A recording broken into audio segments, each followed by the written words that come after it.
September 12, 1866. The wooden wheels of the heavy ox carts groaned under the immense strain of the journey, a rhythmic grinding sound that echoed across the desolate expanse of the Chihuahuan desert as a caravan of 18 wagons pushed northward toward the blinding white horizon.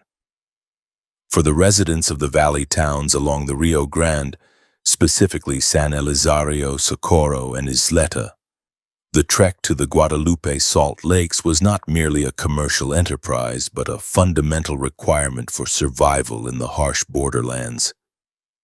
Men walked alongside their teams of oxen, their boots sinking into the dry, powdery dust that coated the trail, while the sun beat down with an intensity that threatened to crack the skin of anyone foolish enough to leave themselves exposed. They carried immense empty sacks and shovels prepared for the grueling labor that awaited them at the base of the Guadalupe Mountains 100 miles from their homes. For generations, this salt had been a gift from the earth, a communal resource provided by nature to preserve their meat, tan their hides, and season their food. The concept of owning the vast shimmering dry lake beds was as foreign to the carreteros as owning the wind that swept down from the peaks or the sunlight that baked the clay of their adobe homes. The trail itself was a gauntlet of physical endurance, demanding days of travel through waterless stretches where the only shade came from the sparse, thorny mesquite bushes or the shadow of the wagons themselves.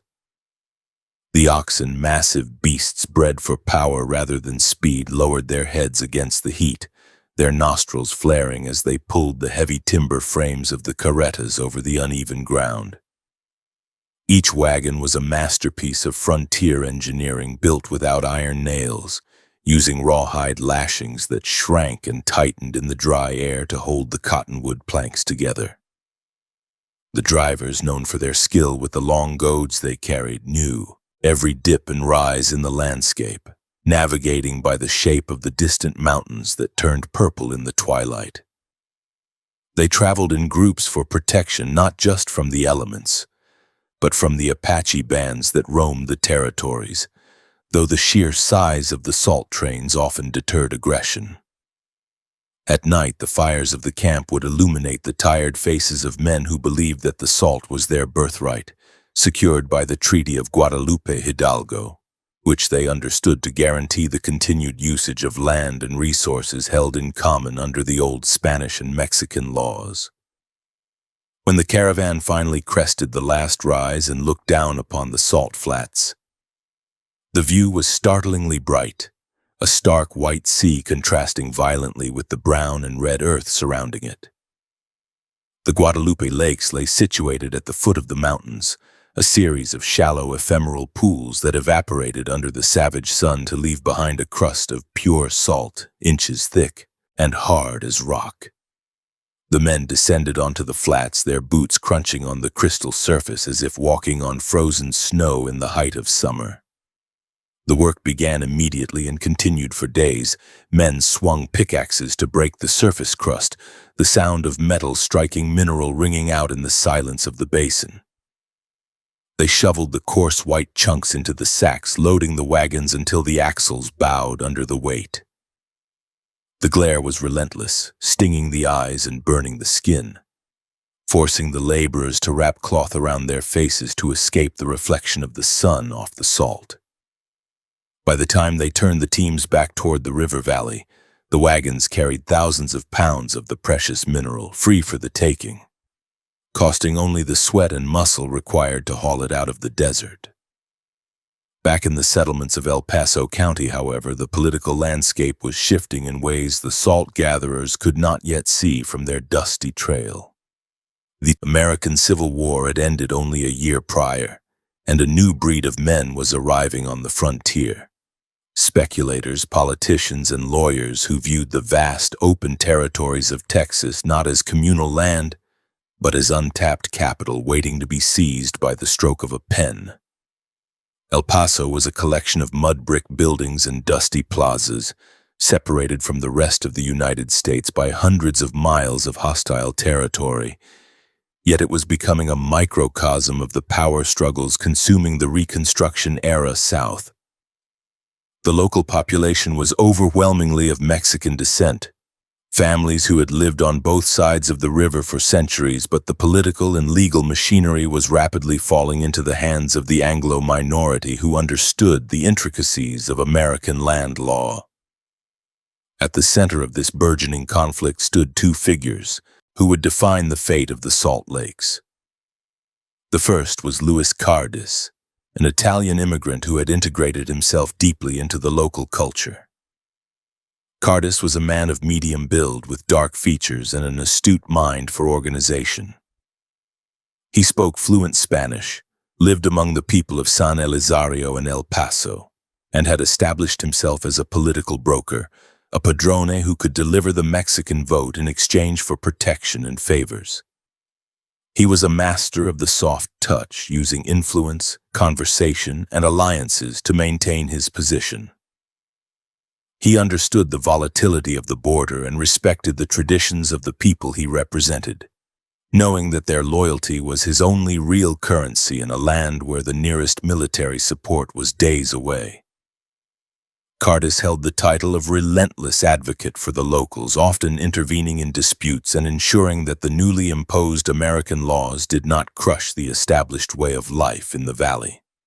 Opposing the established order were the men of the Salt Ring, a group of politicians and businessmen who sought to monopolize the resources of the county for personal gain. They saw the communal use of the Guadalupe Lakes as a waste of potential revenue. In the late 1860s, the Texas Constitution underwent changes that allowed the state to relinquish ownership of mineral rights to the owners of the soil. Previously, under Spanish and Mexican law and even early Texas law, the minerals belonged to the sovereign, and by extension, salt was available to the public. The legal shift went unnoticed by the carreteros hauling their loads, but it was scrutinized closely by the men in the dim, smoke-filled offices of El Paso. They realized that if they could locate the land certificates for the specific sections of desert containing the lakes, they could legally claim the salt as private property and charge a fee for every wagon that left the basin. It was a scheme born of paper and ink, completely detached from the physical reality of the men swinging pickaxes in the sun. Into this tense atmosphere stepped Charles Howard, a man whose destiny would become inextricably linked with the violence to come. Howard arrived in the early 1870s, a former Confederate soldier from Virginia with a sharp jaw, piercing eyes, and an ambition that far exceeded his means. He was a lawyer, intelligent and aggressive, with a volatility that simmered just beneath a veneer of Southern gentility. Howard initially aligned himself with the Cardis faction, understanding that political success in El Paso County required the support of the Mexican majority. He rose quickly, securing the position of district judge, and for a time, it seemed he would play the game according to the established rules. However, Howard was not a man content with being a subordinate in someone else's machine. He viewed the influence of Louis Cardis and the local priest, Father Antonio Barajo, with growing resentment. Barajo was a formidable force in his own right, an Italian priest with a severe demeanor and absolute spiritual authority over his parish in San Elizario. Barajo preached a fierce defense of his flock's rights and harbored a deep distrust of the American newcomers who sought to change the fabric of the valley. The rupture between Howard and the Cardis faction began to form as Howard's political aspirations grew. He saw the potential for immense wealth in the Salt Lakes, wealth that was slipping through the fingers of the county every time a wagon rolled out of the basin for free. The locals had always traded the salt, taking it as far south as Chihuahua and Sonora in Mexico, exchanging it for grains, textiles, and silver. It was the economic engine of the lower valley towns. Howard looked at the trade and saw theft. He saw revenue that belonged to the owner of the land, and he determined that he would be the one to control it. His shift in allegiance was gradual but decisive. He began to associate with the men Cardis opposed, the men who believed in the absolute authority of American property law over local custom. Howard's demeanor hardened. He became more vocal in his criticism of what he termed the mob rule of the valley, referring to the collective political power of the Mexican population directed by Cárdenas and Barajo. By 1874 and 1875, the cracks in the peace were widening. The weather in the region added to the strain, with droughts making the agricultural yield of the Rio Grande Valley unpredictable. The salt trade became even more vital during these lean years. A failed crop could be mitigated by a successful trip to the salt flats, where the mineral could be harvested and sold to buy the necessities of life. The ox carts continued to flow, hundreds of them annually, cutting deeper ruts into the trail. The people of San Elizario, the largest town in the county at the time, regarded the lakes as their own backyard, despite the distance. They had fought Apache raiders to access them. They had lost men to heat stroke and dehydration to harvest them. The idea that a man in an office in El Paso could scrawl a signature on a document and suddenly own the ground they stood on was laughable to them, a fiction that held no weight against the history of their labor. The legal maneuver that would ignite the war finally took shape when Howard identified the specific unlocated land certificates that could be applied to the salt lakes. He did not have the capital to purchase them himself, so he turned to his father-in-law, George Zimpelman, a wealthy banker and businessman from Austin.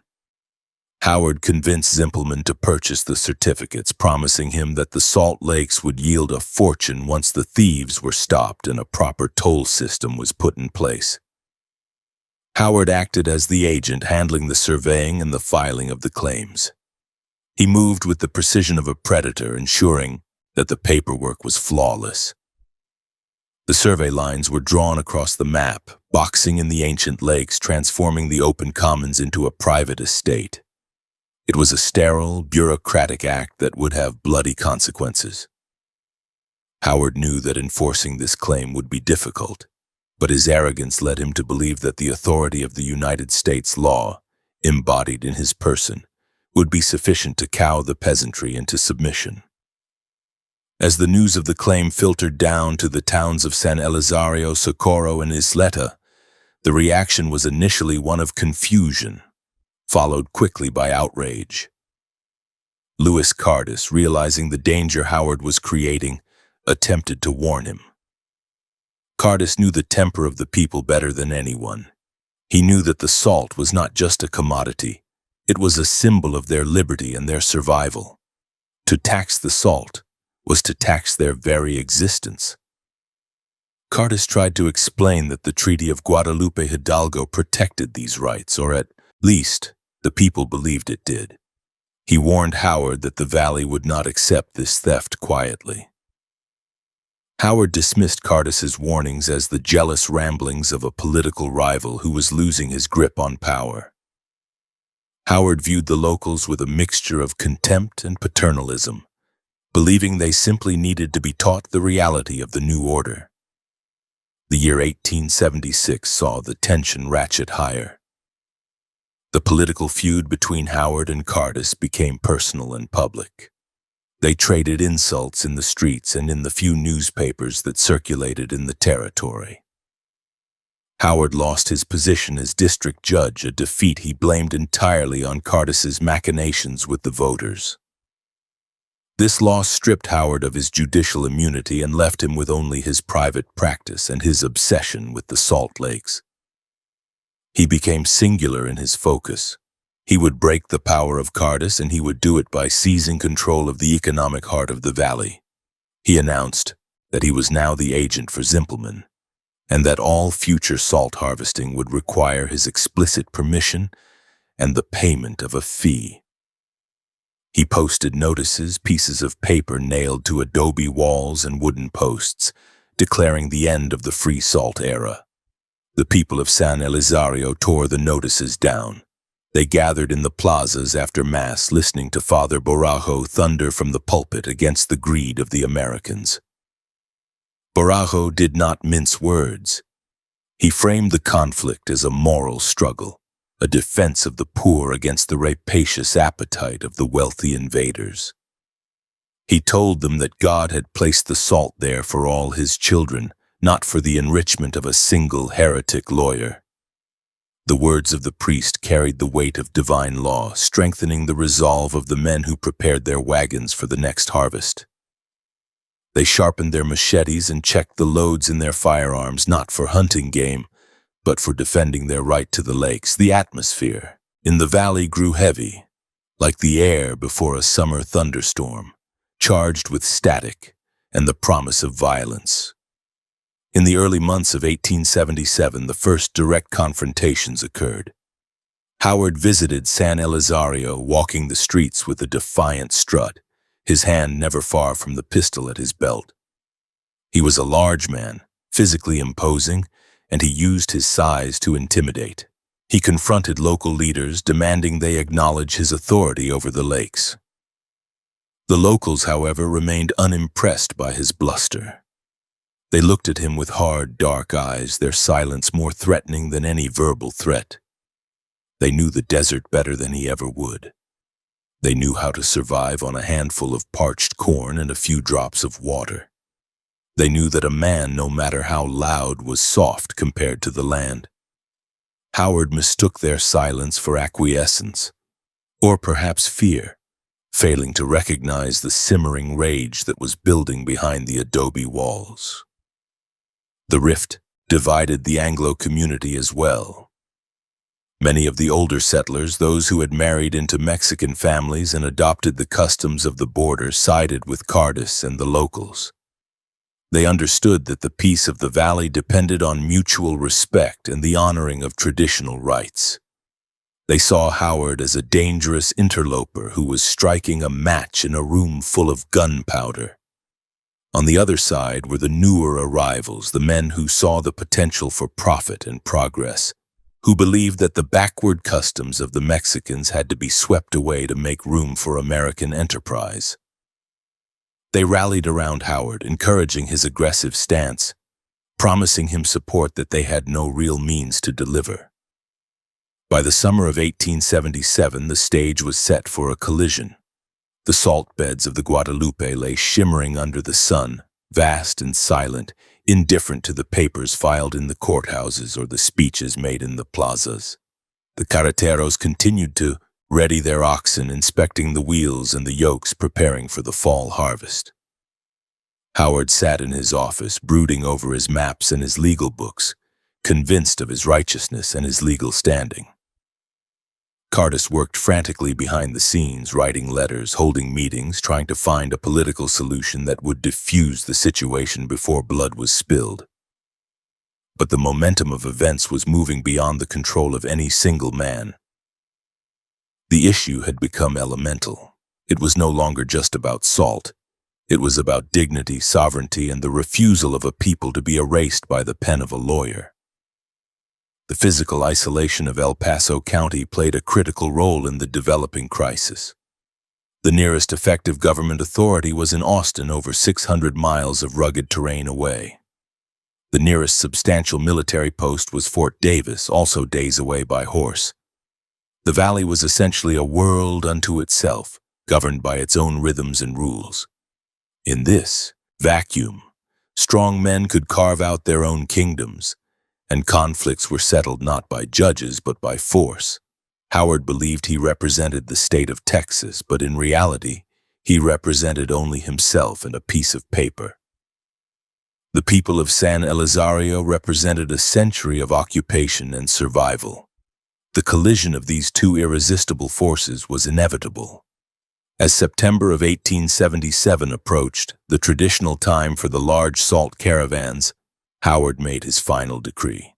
He stated unequivocally that anyone caught taking salt without paying the tariff would be prosecuted to the fullest extent of the law. He hired agents to watch the trails, men with binoculars and rifles tasked with reporting any movement toward the lakes. It was a blockade of the desert, a siege laid against the economy of the valley.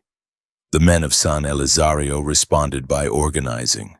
They formed a junta, a committee of public safety to coordinate their response. They were not a disorganized mob. They were a community with a clear hierarchy and a unified purpose. They had faced Apache raids together. They had built sequoias together. They would face Charles Howard together.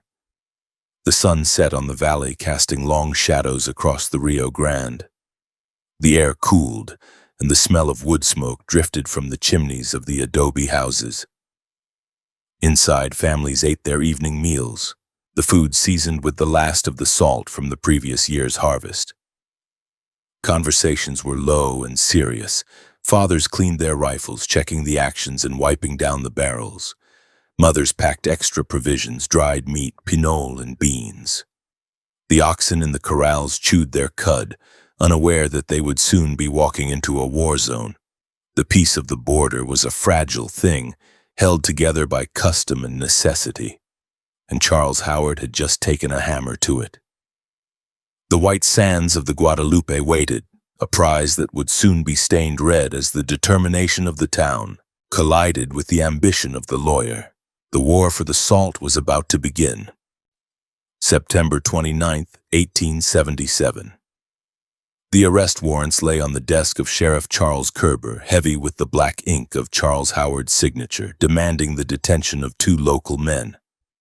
These 2 men had not committed murder, nor had they stolen horses or robbed a stagecoach. Their crime was publicly declaring their intention to drive their wagons to the Guadalupe lakes and harvest salt without paying the fee demanded by the new American owners. Howard viewed their declaration not merely as a theft of resources, but as a direct challenge to the legal apparatus he was constructing around the valley. He stood over the sheriff, his posture rigid, insisting that the law be enforced to the letter. He believed that making an example of these 2 prominent citizens would shatter the resolve of the dissidents in San Elizario. Howard saw the law as an iron cage that could contain any rebellion, a structure built of statutes and decrees that was impervious to the passions of the peasantry. He failed to understand that in the Chihuahuan desert a piece of paper was only as strong as the gun that backed it, and he was vastly outnumbered. Sheriff Kerber, a man who understood the precarious balance of the border far better than Howard, took the warrants with a distinct lack of enthusiasm. He knew Gandara and Vargas. They were respected men, neighbors who had lived in the valley their entire lives. Arresting them for gathering salt was akin to arresting a man for drinking from the Rio Grande. It went against the grain of local custom so violently that it threatened to tear the social fabric of the county apart. Yet Kerber was sworn to uphold the law, and the papers were technically valid. He rode out with his deputies, the hooves of their horses kicking up dust as they moved toward the homes of the accused. The arrest itself was conducted with a tense civility. Gandara and Vargas did not resist physically, but their eyes held a cold promise of retribution. They allowed themselves to be taken into custody, the metal cuffs clicking shut around their wrists, a sound that seemed to echo much louder than the mechanical action warranted. Word of the arrests traveled faster than the sheriff's posse. Riders spurred their horses down the valley road, shouting the news to men working in the fields and women washing clothes in the acequias. By the time Kerber returned to Isleta with his prisoners, the atmosphere in the lower valley had shifted from resentment to open insurrection. In San Elizario, the town plaza began to fill with men. They did not come as a disorganized rabble. They came as a military force. They carried Winchester rifles, old muzzle loaders, rusted pistols, and machetes sharpened to a razor edge. These were men who had spent their lives fighting the Apache and the Comanche. They knew how to form a skirmish line, how to obey orders, and how to kill. The arrest of Gandara and Vargas was the spark that ignited the dry tinder of years of accumulated grievances. The bells of the mission church began to toll, a slow, rhythmic clanging that called the faithful not to prayer, but to war. Howard, meanwhile, remained in Isleta, confident that his decisive action had settled the matter. He sat in the house of his friend and ally, believing that the sight of the two ringleaders in chains would cow the population into submission. He underestimated the speed and ferocity of the response. Within hours, a cloud of dust appeared on the horizon to the southeast, moving steadily toward Isleta. It was the vanguard of the mob from San Elizario, joined by men from Socorro and the surrounding ranchos. There were 40 men at first, then 100, then more. They rode with a singular purpose, their faces obscured by the brims of their hats and the bandanas tied around their necks. They did not shout or chant. They moved with the silent, terrifying discipline of men who had made peace with death. They were coming for the judge. They were coming for the man who tried to sell the earth out from under their feet. When the mob arrived in Isleta, they bypassed the sheriff's office and went straight for the residence where Howard was staying. Sheriff Kerber attempted to intervene, stepping out into the street with his badge gleaming on his chest, raising a hand to halt the column. The riders simply flowed around him like water around a stone. They had no quarrel with Kerber personally, provided he did not stand in their way. But their target was Howard. The sheriff looked at the sea of grim faces and realized his authority had evaporated. He had no deputies numerous enough to hold back this tide. The law of the state of Texas had ceased to exist in El Paso County. It had been replaced by the law of the mob, enforced by 400 angry men. Howard watched from the window as the street filled with armed insurgents. For the first time, the armor of his arrogance began to crack. He saw the barrels of the rifles pointed at the house, hundreds of black eyes staring back at him.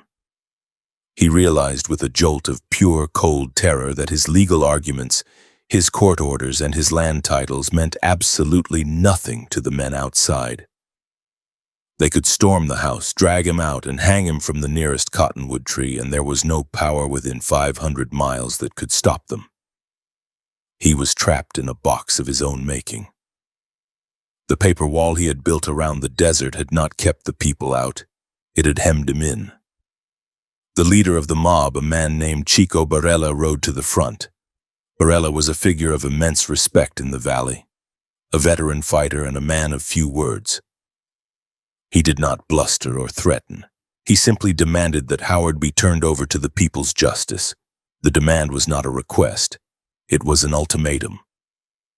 Inside the house, Howard's allies looked at him with a mixture of fear and accusation. They knew that if they tried to protect him, the house would be burned to the ground with them inside. The negotiation was short and brutal. Howard was forced to surrender himself to the custody of the mob.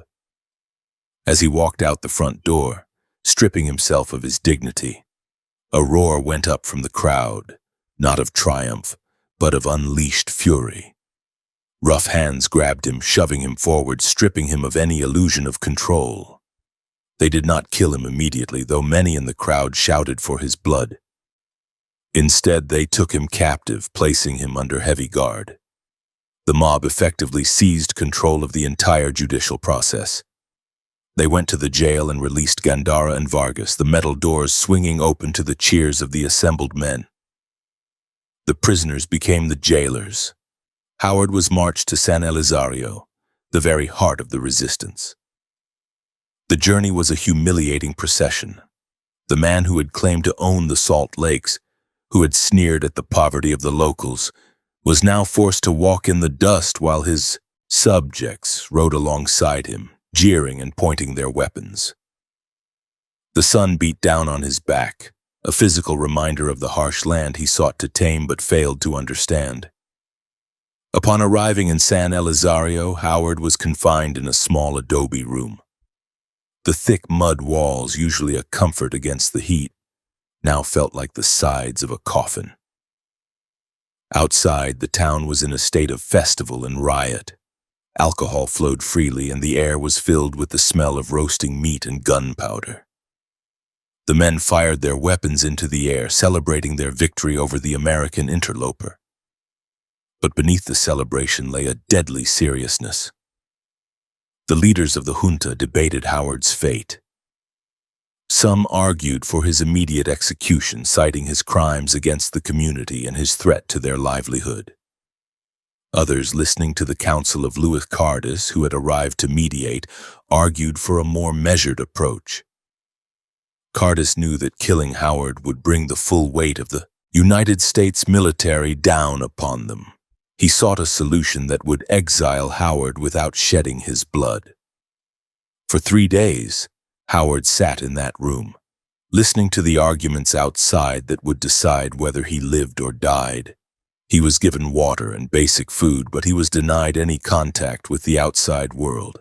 He was completely cut off, isolated in a town where every face was hostile. The psychological toll was immense. The man of action, the lawyer who lived by the clock and the calendar, was now forced to wait in the timeless dark of a cell, sweating through his clothes, flinching at every sudden noise. He began to understand the true nature of power. It was not in the gavel or the statute book. It was in the collective will of armed men. The situation in San Elizario deteriorated into a localized anarchy. The civil authorities had fled or were in hiding. The junta ran the town. They set up checkpoints on the roads, stopping travelers and searching wagons. They were demonstrating their sovereignty, proving that they, and not the men in Austin or Washington, controlled the Rio Grande Valley. The Salt Lakes were declared open and free once more.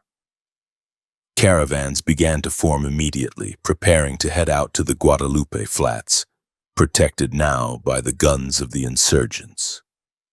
It was a complete rejection of the American legal system, a reversion to the old ways enforced by new weapons. During his captivity, Howard was visited by Father Barajo. The priest entered the cell with the air of a conqueror. He did not offer comfort. He offered a sermon on the consequences of greed. Barajo told Howard that he was reaping what he had sown, that the anger of the people was the anger of God visited upon the unrighteous. Howard, a man of little religious sentiment, found no solace in the priest's words, only a deepening of his hatred for the men who held him. He sat on the dirt floor staring at the boots of the priest, his mind racing for a way out, for a legal maneuver or a political trick that could save him. But there were no tricks left. There was only the reality of the adobe walls and the men with rifles standing guard at the door. The county judge, a man named Greg Ellis, who was sympathetic to Howard, tried to intervene, sending messages to the mob demanding Howard's release. The messages were ignored or laughed at. The mob knew that Ellis had no power to enforce his demands. The Texas Rangers were too few and too far away to make a difference. The governor in Austin was receiving frantic telegrams from the few Anglo officials left in El Paso, painting a picture of a full-scale Mexican invasion. They exaggerated the numbers, claiming thousands of insurgents were preparing to massacre the white population. These reports, born of panic and racism, would eventually set the wheels of the state government in motion. But for now, Howard was alone. As October approached, the heat of the summer began to fade, but the heat of the conflict only intensified. The mob's patience was wearing thin. They wanted a resolution. The radical faction, led by men who had nothing to lose, pushed harder for execution. They argued that releasing Howard would only allow him to return with soldiers. They were right, of course, but the influence of Cardis and the more moderate elders kept the executioners at bay for the moment. The debates raged through the night, fueled by mezcal and adrenaline. Howard could hear the raised voices, the Spanish words for death and kill, drifting through the heavy wooden door. The standoff created a vacuum of order that drew in every drifter and gunman in the region. Men looking for a fight or a chance to loot gravitated towards San Elizario. The discipline of the original junta began to fray at the edges as the composition of the mob changed. It became more volatile, less predictable. Sheriff Kerber, watching from a distance, realized that he was witnessing the birth of a war. The arrest of Gandara and Vargas intended to be a surgical strike to assert authority, had instead severed the artery of the county. The blood was flowing, and there was no surgeon skilled enough to stitch the wound closed. Inside his cell, Charles Howard's spirit began to curdle. The fear was replaced by a cold, hard knot of vengeance. He swore to himself that if he ever got out of this room alive, he would make these people pay. He would not just sue them or arrest them, he would crush them. He would bring fire and steel to San Elizario. He would turn their town into a graveyard. He sat in the dark, nursing his hatred, feeding it with every hour of his humiliation. The lawyer was dying and a killer was being born in the silence of the adobe prison. Outside, the sun dipped below the horizon, painting the sky in shades of bruised purple and blood red. The fires were lit in the plaza, casting dancing shadows on the walls of the church. The men sang songs of the revolution of the land and of the salt. They cleaned their rifles and waited for the morning, knowing that the reckoning was not over. It had only just begun. The paper wall had fallen, and now only the desert and the gun remained. October 3rd, 1877. The air inside the small adobe room was thick and stagnant, holding the heat of the day long after the sun had dipped below the horizon line of the valley.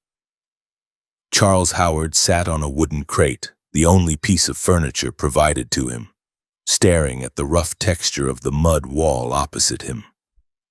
He had been a prisoner of the San Elizario mob for days, and the strain was beginning to dismantle his composure piece by piece. Outside, the sounds of the occupation were constant. The clatter of horses' hooves on hard-packed earth, the shouting of orders in Spanish, and the occasional discharge of a firearm that made him flinch involuntarily. Every time the heavy timber door rattled, Howard braced himself, expecting it to be the end. He knew that a significant faction of the men outside wanted him dead immediately. They viewed his survival as a risk they could not afford to take, arguing that a live enemy would always return while a dead one could do no harm. His life hung on the razor edge of a debate between the elders who respected the old ways of negotiation and the younger men who believed only in the finality of violence. The door eventually swung open, admitting a blinding rectangle of afternoon light that made Howard squint painfully. Louis Cardis stepped into the room, followed closely by Chico Barella and two other armed guards. Cardis looked exhausted, his face drawn and pale, the weight of the mediation pressing down on him visibly. He held a sheaf of papers in his hand, documents that had been drafted and redrafted over the last 48 hours in heated councils held in the plaza. Howard looked at his former ally with a mixture of desperate hope and profound loathing. He knew that Cardis was the only thing standing between him and a firing squad, yet he also blamed the Italian for orchestrating the political climate that allowed this insurrection to breathe. Cardis did not smile. He placed the papers on a small table that had been brought in earlier, smoothing them out with a hand that shook slightly. He told Howard that a deal had been reached, but the terms were not open for discussion. They were absolute. The conditions laid out on the paper were a total capitulation. Howard was required to relinquish all legal claims to the Guadalupe Salt Lakes, acknowledging that the mineral rights belonged to the people of El Paso County as a communal resource. He was to renounce any claim to his commission as district judge, a title he once claimed despite the election disputes, and most devastatingly, he was to leave the county immediately and never return. To ensure his compliance, the mob demanded a bond of $12,000. If Howard violated any part of the agreement, the money would be forfeited to the town funds of San Elizario. It was a ransom note dressed up as a legal contract, a farce of jurisprudence performed at gunpoint. Howard read the words, his eyes scanning the lines of handwriting that stripped him of his power, his property, and his home. The indignation rose in his throat like bile, but he swallowed it down as he looked up into the barrel of the Winchester rifle held by the guard at the door. The signing ceremony was arranged for the following morning, October 4th. The plaza was packed with hundreds of men, their sombreros creating a sea of straw and felt that rippled in the breeze. They stood in silence as Howard was led out of his cell, blinking in the harsh glare. A table had been set up in the open air, transforming the center of the town into an impromptu courtroom.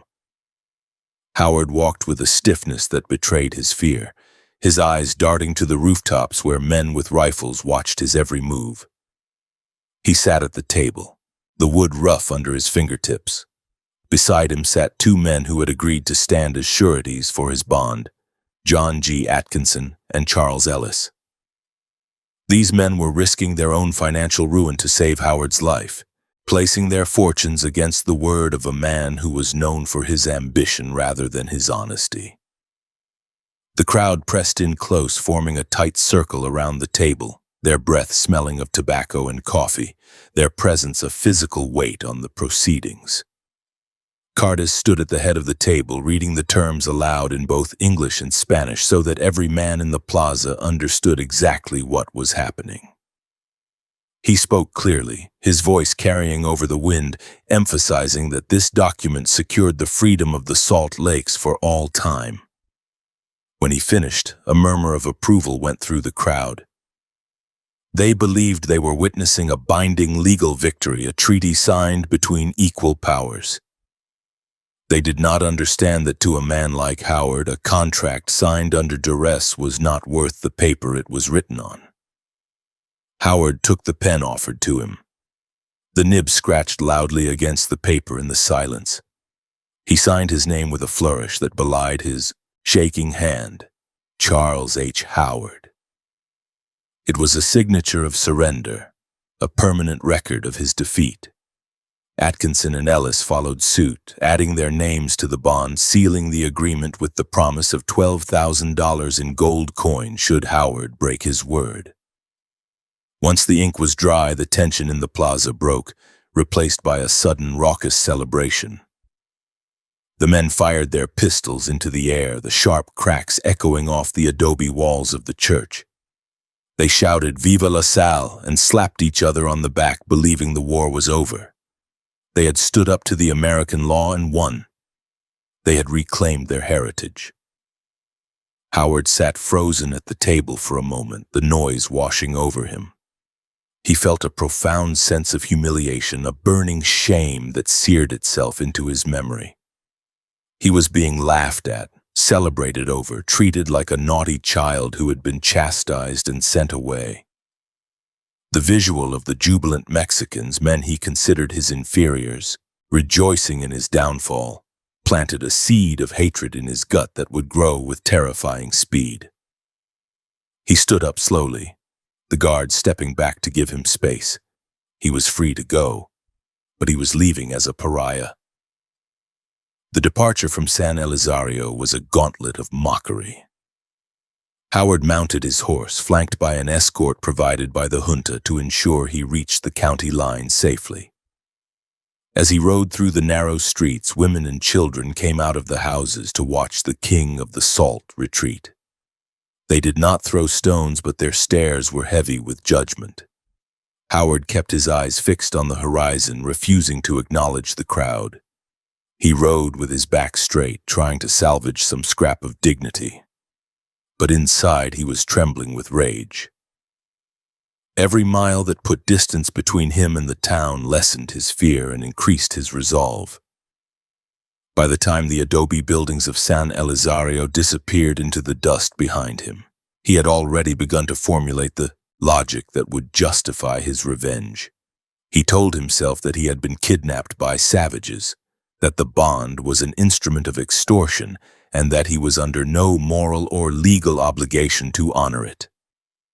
The escort left him at Isleta, turning their horses back toward San Elizario with a final warning to keep riding. Howard did not stop. He continued on to the house of his friends in El Paso, riding until his horse was frothed with sweat. When he finally dismounted and walked into the safety of a familiar parlor, the facade crumbled. He poured himself a drink, his hands shaking so badly the glass rattled against the decanter.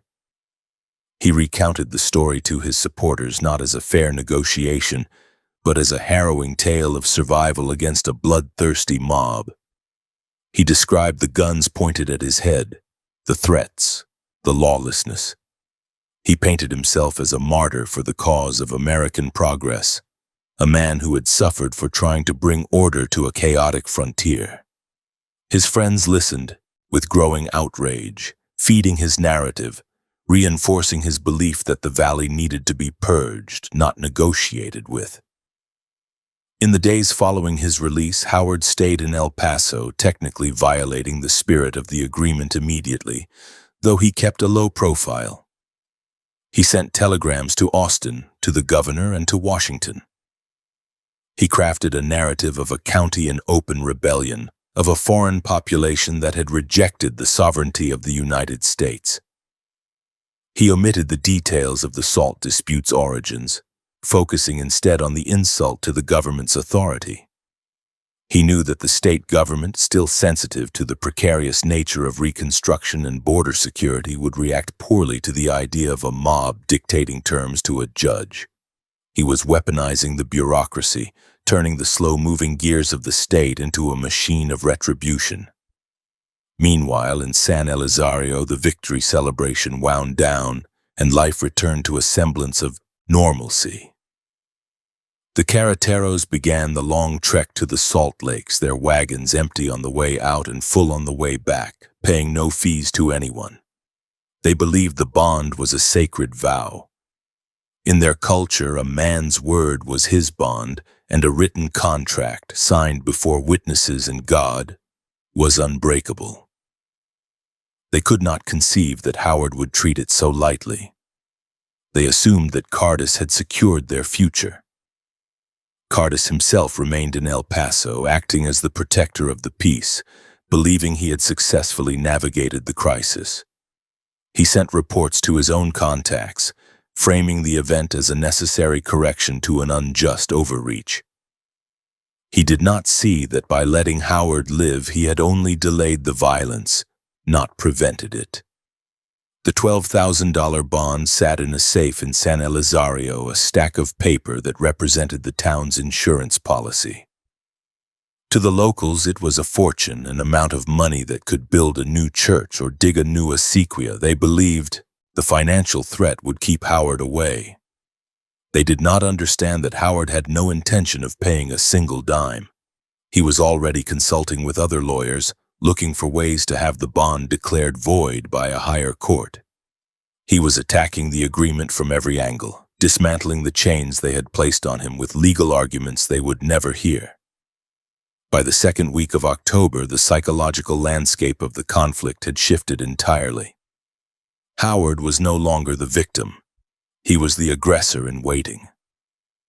He began to gather men around him, gunmen, drifters, and those loyal to the salt ring.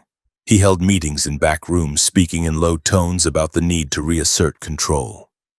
He spoke of Louis Cardis not as a mediator, but as the architect of his humiliation. He blamed Cardis for every moment he spent in that cell, for every jeer from the crowd. The rivalry between the two men, once political, had become existential. Howard convinced himself that as long as Cardis lived, he would never be safe, and he would never be master of the county. The logic of the feud demanded a resolution that pen and paper could not provide. The salt continued to flow into the valley, white gold harvested from the desert floor. The piles of salt in the storehouses of San Elizario grew, a tangible sign of the people's victory. They used it to cure their winter pork, to salt their cattle hides, and to trade with the merchants from Chihuahua. It tasted sweeter to them that year, seasoned with the flavor of freedom. They did not see the storm clouds gathering in El Paso. They did not see Howard cleaning his shotgun, checking the action, sliding the heavy shells into the breech. They believed the piece of paper protected them. They were wrong. Howard's presence in El Paso became an open secret. He walked the streets, challenging the terms of his exile with his physical presence. He dared anyone to arrest him. The local authorities were paralyzed. Sheriff Kerber was caught in the middle, unable to enforce the bond without sparking another riot, unable to arrest Howard without validating the mob's authority. The law enforcement of the county had ceased to function effectively. It was a stalemate, but stalemates in the West rarely lasted long. The tension was a physical thing, a tightening of the chest that everyone felt when they walked past the saloon or the general store. Men touched the brims of their hats and kept their hands near their holsters. The dogs in the street seemed to bark more often, sensing the aggression in the air. Howard made his move toward the end of the first week of freedom. He was done writing letters. He was done waiting for the governor. He decided that the source of the rot was Louis Cardis. If he cut off the head of the snake, the body would die. The mob in San Elizario was just a tool, he reasoned. Cardis was the hand that wielded it. He began to stalk his prey, learning Cardis's movements, his habits, the places he frequented. It was a hunt, conducted in the dusty streets of a frontier town, a prelude to the slaughter that would follow. The signature on the bond had been scrawled under the barrel of a gun, and now Howard intended to use a gun to erase it. The days shortened as October pressed on. The light took on the golden quality of autumn. In the evenings, the wind blew cold from the north, rattling the dry leaves of the cottonwoods. It was the kind of weather that made men seek the warmth of the fireside, but Howard found no warmth. He was cold inside, a hollow man filled only with the desire to reclaim what he believed was his. The bond was a ghost that haunted him, a reminder of his weakness. He had to destroy it, and to do that he had to destroy the men who forced him to sign it. The path back to the Salt Lakes lay through the heart of Louis Cardis. As the sun rose on the 10th of October, the valley held its breath. The carreteros were miles away on the salt flats, swinging their picks in the rhythm of centuries. In San Elizario, the priest said Mass, praying for peace. In El Paso, Charles Howard stepped out of his door, his coat buttoned high, his eyes fixed on the store where Louis Cardis sat writing a letter. The time for lawyers was over. The time for the executioner had arrived. The ink was dry, the bond was filed, and the truce was about to be shattered into 1,000 bloody pieces. October 10th, 1877. The morning sun over El Paso hung low and pale in the autumn sky, casting long, sharp shadows across the dusty expanse of San Francisco Street. It was a Wednesday, and the town moved with the slow, deliberate pace of a frontier settlement waiting for the heat of the day to set in. The S. Schutz and Brothers store, a prominent mercantile establishment built of sturdy adobe and timber, stood open for business. Inside, the air smelled of dry leather, cured tobacco, coffee beans, and the distinct earthy scent of calico fabric stacked in bolts on the shelves. It was a place of commerce and conversation, a neutral ground where the politics of the territory were often discussed over the counter. Louis Cardis sat in a rocking chair near the rear of the store, comfortable in the environment he helped shape. He was wearing a light coat, his posture relaxed, his attention focused on a letter he was composing. The table before him was cluttered with correspondence, inkwells, and the daily debris of a man who managed the affairs of hundreds of people. Cardis believed the crisis had passed, that the ink on the bond signed weeks earlier in San Elizario held the weight of law and honor. He felt secure in the belief that Charles Howard, defeated and exiled, was no longer a physical threat. Outside, the reality was starkly different. Charles Howard was walking down the street with a singular, lethal purpose. He was not carrying a law book or a court order. He was carrying a double-barreled shotgun. The weapon was a heavy utilitarian tool of destruction, loaded with buckshot designed to bring down large game or stop a man with absolute finality. Howard wore a long coat that did little to conceal the weapon or the grim set of his jaw. He had spent the last week stewing in a corrosive mixture of shame and rage, the memory of the jeering crowds in the San Elizario Plaza playing on an endless loop in his mind. He did not view his actions as murder. He viewed them as the necessary removal of an obstacle. In his mind, Cardis was not a political rival but a puppet master who had engineered Howard's humiliation, pulling the strings of the mob to strip a white man of his dignity.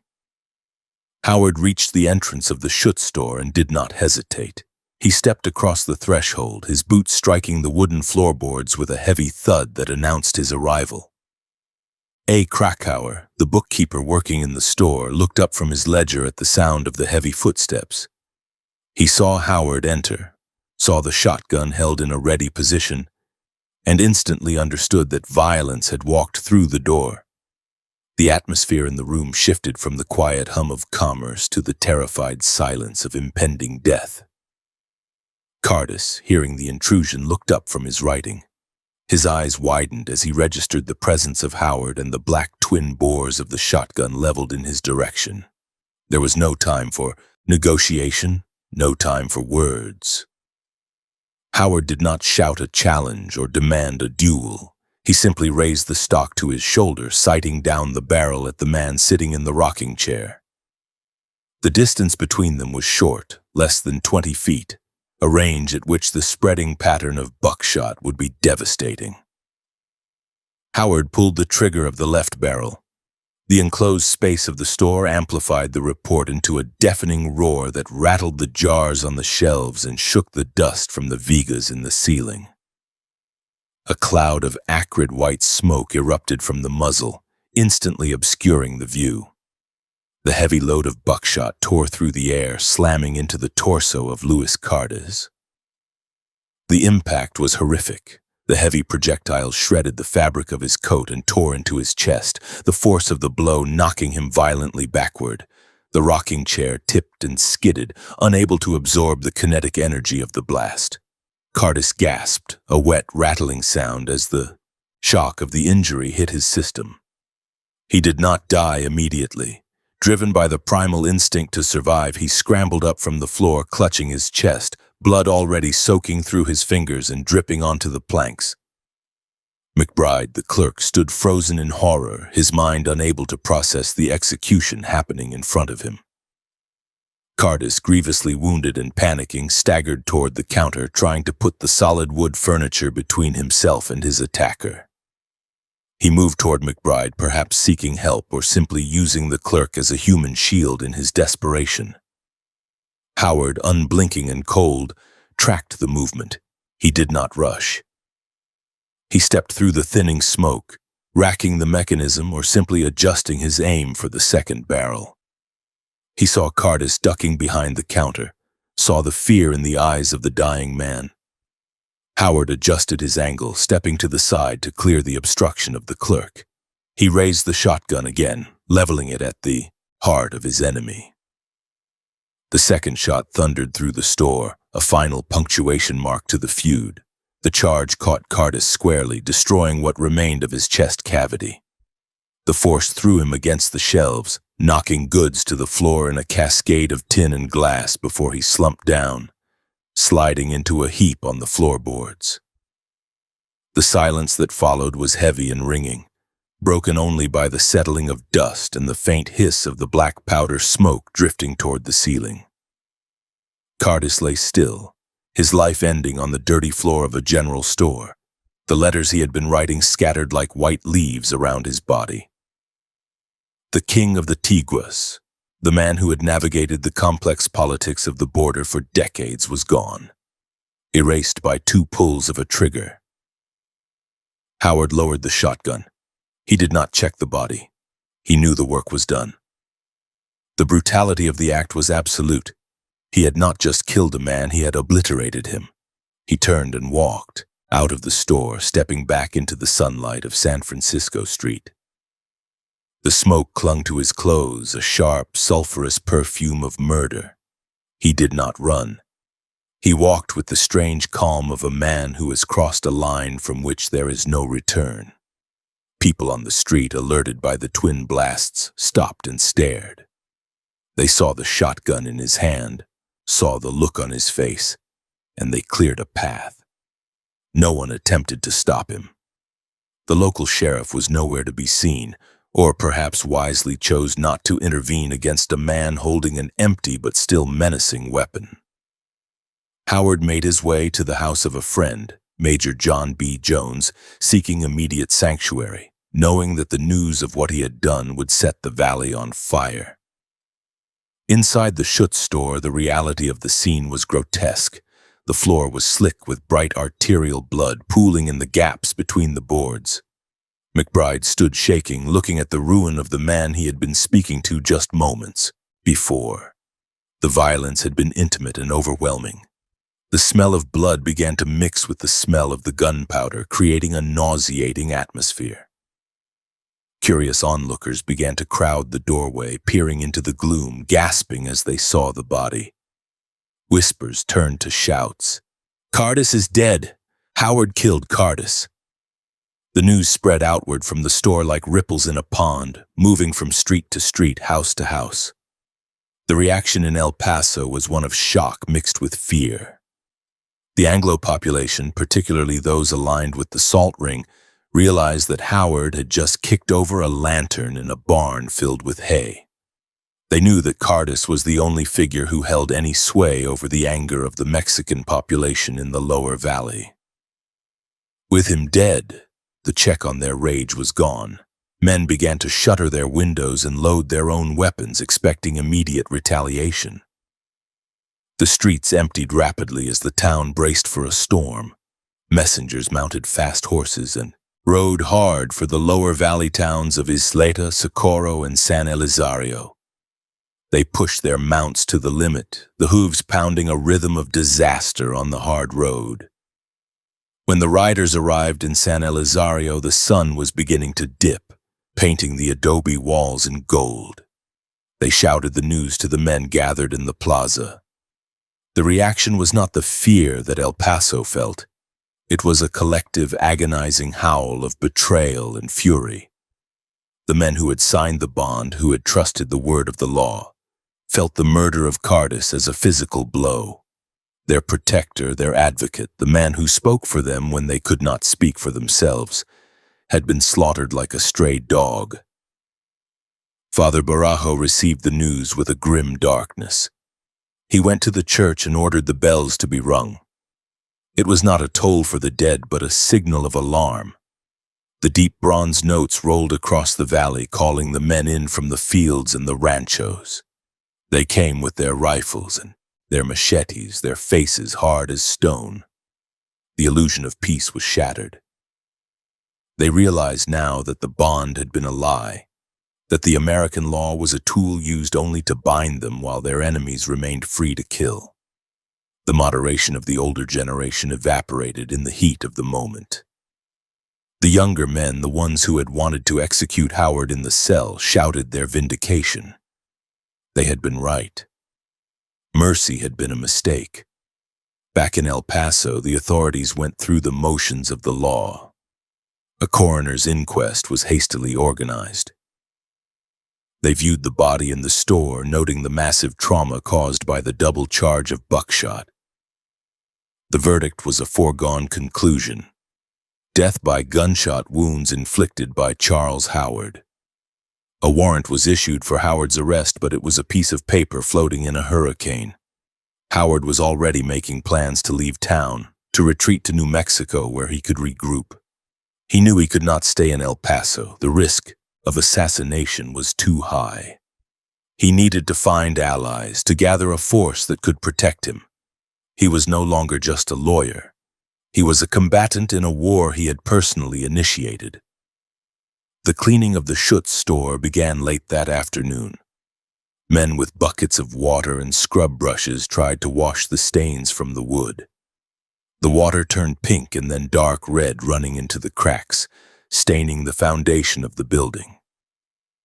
The physical evidence could be scrubbed away, but the stain on the county was permanent.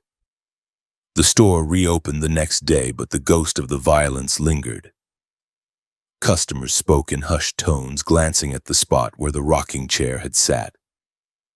The murder had transformed the mundane space into a historical marker of the tragedy. As night fell on October 10th, the entire region was on a knife's edge. In the camps and adobe homes of the lower valley, the talk was no longer of salt or taxes. It was of blood for blood. The logic of the feud took over. Howard had taken a life, and the code of the frontier demanded that a life be taken in return. The insurgent army that had disbanded after the bond signing began to reform, stronger and more determined than before. They were no longer fighting for a resource. They were fighting for vengeance. They checked their ammunition supplies, counting the cartridges, melting down metal to cast new slugs. They sharpened their knives. Howard, holed up in his temporary sanctuary, paced the floor. He felt no remorse, only a cold calculation of his next move. He believed he had cut the head off the snake, but he failed to understand that the snake was a hydra. By killing Cardis, he had removed the only man capable of negotiating a peace. He had united his enemies in a blood pact against him. He checked his shotgun, cleaning the barrels, reloading it with fresh shells. He knew the weapon had served him well, and he knew he would need it again. The political fallout was immediate. The governor in Austin, receiving the telegraphs, could no longer ignore the situation in El Paso County. The narrative shifted from a local dispute over mineral rights to a breakdown of civil order involving murder. The killing of a prominent political figure like Cardis demanded a state response. The wheels of the government began to turn, grinding slowly toward intervention. But Austin was far away, and the anger in San Elizario was right next door. The death of Louis Cardis marked the point of no return. Before this moment, there was a chance, however slim, for a diplomatic resolution. There were legal avenues, bonds, and treaties. Now there was only the raw, brutal fact of a body cooling on a general store floor. The war in the Salt War had officially begun. It would not be fought with writs and gavels, but with Winchesters and dynamite. The path from the Schutz store led directly to the grave, and many more men would walk it before the winter was out. The border had turned into a killing ground, and the soil was thirsty. The silence of the night was deceptive. Under the cover of darkness, men moved. Riders crossed the river, seeking support from cousins and brothers in Mexico. The distinction between the two sides of the Rio Grande vanished. It was now us against them, the people of the valley against the murderer, Howard. The anger was a palpable thing, a heat that radiated from the adobe walls. The harvest of salt was forgotten. The harvest of revenge was at hand. November 8th, 1877. The telegraph wires that stretched across the vast, empty expanse of Texas hummed with the electric urgency of a crisis that had finally outgrown the remote silence of the borderlands. In the governor's mansion in Austin, Governor Richard Hubbard sat before a desk cluttered with frantic dispatches from El Paso County. Reports that painted a picture of a region dissolving into anarchy.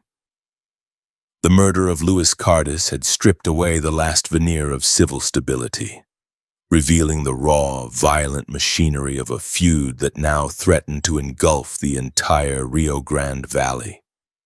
Hubbard, a man operating hundreds of miles from the smell of the dust and the blood, responded with the blunt instrument of state power. He did not send negotiators or judges to sift through the complex grievances of the Salt Lakes. He authorized the deployment of the Frontier Battalion. Major John B. Jones, the commander of the Texas Rangers and a figure of legendary stoicism, arrived in the county with orders to restore the peace. However, the reality of the frontier was a logistical nightmare that even Jones could not solve with a mere presence. His stay was brief, dictated by the pressing needs of a state plagued by Indian raids and banditry elsewhere. Before he departed, he made a decision that would pour gasoline onto the smoldering embers of the conflict. He authorized the formation of a local detachment of Rangers, a special force raised specifically to quell the uprising in San Elizario. To command this new unit, Jones commissioned John B. Taze, a man whose resume was suited for the precise lines of engineering and surveying rather than the bloody chaos of a localized civil war. Taze was a Canadian by birth, a man who had come to the border to measure land, not to lead men into combat. He possessed a rigid bureaucratic mind that struggled to grasp the passionate blood feud dynamics of the Hispanic population he was now tasked with policing. The commission granted him the authority to recruit 20 men, arm them with state funds, and pay them a salary of $40 a month. In the economic vacuum of 1877, where a man might work a month on a cattle drive for half that sum, the offer was a magnet for every drifter, opportunist, and violence-prone wanderer in the territory. The recruitment did not take place in a disciplined military depot with inspections and background checks. It occurred in the dim, smoke-filled saloons of El Paso and the dusty streets of Isleta, where a man's past was irrelevant if his trigger finger was steady. The men who stepped forward to pin the silver star to their chests bore little resemblance to the disciplined lawmen of the battalion's reputation. They were a motley, ragged collection of mercenaries, known locally and with deep derision as the Rincon Rangers, named after the district where they were recruited. Some were former soldiers who had never adjusted to the peace, men who missed the adrenaline of the line. Others were outlaws in all but name, seeking the legal immunity that a badge provided to settle old scores or line their pockets. They brought their own weapons, a mismatched arsenal of heavy Sharps buffalo rifles capable of dropping a horse at 1,000 yards. Winchester repeating rifles with their distinct lever actions, and heavy-caliber revolvers with worn walnut grips. They were not a police force. They were a private army of occupation funded by the state but owing their allegiance to the man who had orchestrated the crisis, Charles Howard. Howard returned to the county in mid-November, emerging from his brief exile in New Mexico not with contrition but with a renewed and terrifying sense of entitlement. He did not hide in the shadows. He rode openly into the ranger camp in Isleta, effectively assuming the role of shadow commander. Taze, perhaps out of deference to Howard's political connections, or simply out of a weakness of character, allowed the lawyer to dictate the operational tempo of the detachment. Howard's presence in the headquarters, a fortified adobe building with thick walls and narrow windows, transformed the Rangers from neutral peacekeepers into the enforcement arm of the Salt Ring. To the people of San Elizario, seeing the murderer of Luis Cardis directing the men sworn to uphold the law was the ultimate betrayal. It confirmed their belief that the American legal system was nothing more than a weapon wielded by the wealthy to crush the poor. The headquarters in Isleta became a hive of grim preparation. The air inside smelled of gun oil, stale tobacco smoke, and unwashed bodies. Men sat on crates and rough-hewn benches, cleaning their weapons with a ritualistic devotion. They disassembled the actions of their rifles, wiping away the desert grit, oiling the springs and levers until they moved with silent, deadly precision. They cast their own projectiles, melting down bars of soft metal in iron pots over open fires, pouring the molten liquid into molds to create heavy slugs that would flatten on impact, tearing massive holes in flesh and bone. The clinking of cartridges being fed into bandoliers was a constant rhythm, a metallic countdown to the violence they all knew was coming. Crate after crate of ammunition was stockpiled, enough black powder and primer to fight a small war. They were not preparing for arrests, they were preparing for a siege. Outside the thick walls of the ranger station, the town of Isleta existed in a state of suspended animation. The local population, largely sympathetic to their neighbors in San Elizario, watched the buildup with a mixture of fear and hatred. They saw the Rangers not as protectors but as invaders. The Rincon Rangers behaved like an occupying force, swaggering through the streets, drinking heavily and boasting loudly about how they would march down the valley and clean out the rebels. They referred to the locals with racial slurs, their language stripping the humanity from the people they were supposed to serve. The badge on their chests became a symbol of oppression, a license to bully and intimidate without consequence. Every drunken shout, every shoved shoulder in the street added another layer of resentment to the already volatile atmosphere. Just a few miles away in the town of San Elizario, the response to the Ranger mobilization was immediate and total. The death of Luis Cardis had severed the last link to diplomacy. The junta, once a political committee, transformed into a war council. Chico Barela, the man who had emerged as the de facto general of the resistance, organized the defense of the town with a tactical acumen that surprised his enemies. Barela was a man of the earth, his face weathered by the sun and wind, his hands calloused from labor. He did not have a military commission, but he commanded the absolute loyalty of his people. He ordered the construction of barricades across the main roads leading into the plaza. Carts were overturned, filled with earth and stones, creating formidable breastworks that could stop a rifle slug. The preparation in San Elizario was a communal effort. Women ground corn and dried meat, preparing rations for the men who stood guard on the rooftops. Children ran messages between the outposts, their small feet silent on the dusty paths. The blacksmiths of the town turned their forges to the production of war material, repairing old muskets, sharpening machetes, and casting crude projectiles from whatever scrap metal could be found. The church, usually a place of sanctuary, became the spiritual center of the resistance. Father Barajo, his cassock sweeping the dust, moved among the men, blessing their weapons and assuring them that their cause was just. He told them that defending their rights to the salt was a holy duty, that God looked with favor upon the poor who stood against the thief. His words steeled their resolve, turning their anger into a righteous crusade. The border itself, the Rio Grande, ceased to be a barrier and became a lifeline. Word of the conflict spread south into Mexico, reaching the villages and ranchos of Chihuahua. Men who were cousins, brothers, and friends of the San Elizario families grabbed their weapons and crossed the river under the cover of darkness. They brought with them horses, old pistols, and the fierce loyalty of blood. The insurgent force swelled from a few hundred to perhaps 600 or more. A formidable army of irregular cavalry and infantry that knew every arroyo, every thicket, and every adobe wall in the valley. They were not fighting for a paycheck. They were fighting for their kin and their dignity. This influx of fighters from the other side terrified the Anglo residents of El Paso, who sent hysterical reports to Austin claiming a foreign invasion was underway. In reality, it was the erasure of a political line that had never truly divided the people of the valley. Throughout November, a tense game of cat and mouse played out in the space between Isleta and San Elizario.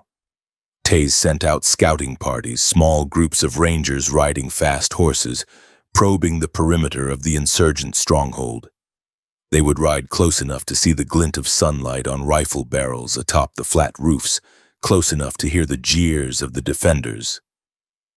Occasionally a shot would ring out, a puff of white smoke from a rooftop, the whistle of a slug passing too close for comfort. Sending the scouts galloping back to the safety of Isleta, these skirmishes were tests of resolve, measuring the distance between a threat and a kill. The Rangers learned quickly that San Elizario was not a collection of frightened peasants. It was a fortress manned by men who knew how to shoot. The weather began to turn, marking the transition from the scorching heat of the border autumn to the biting cold of winter.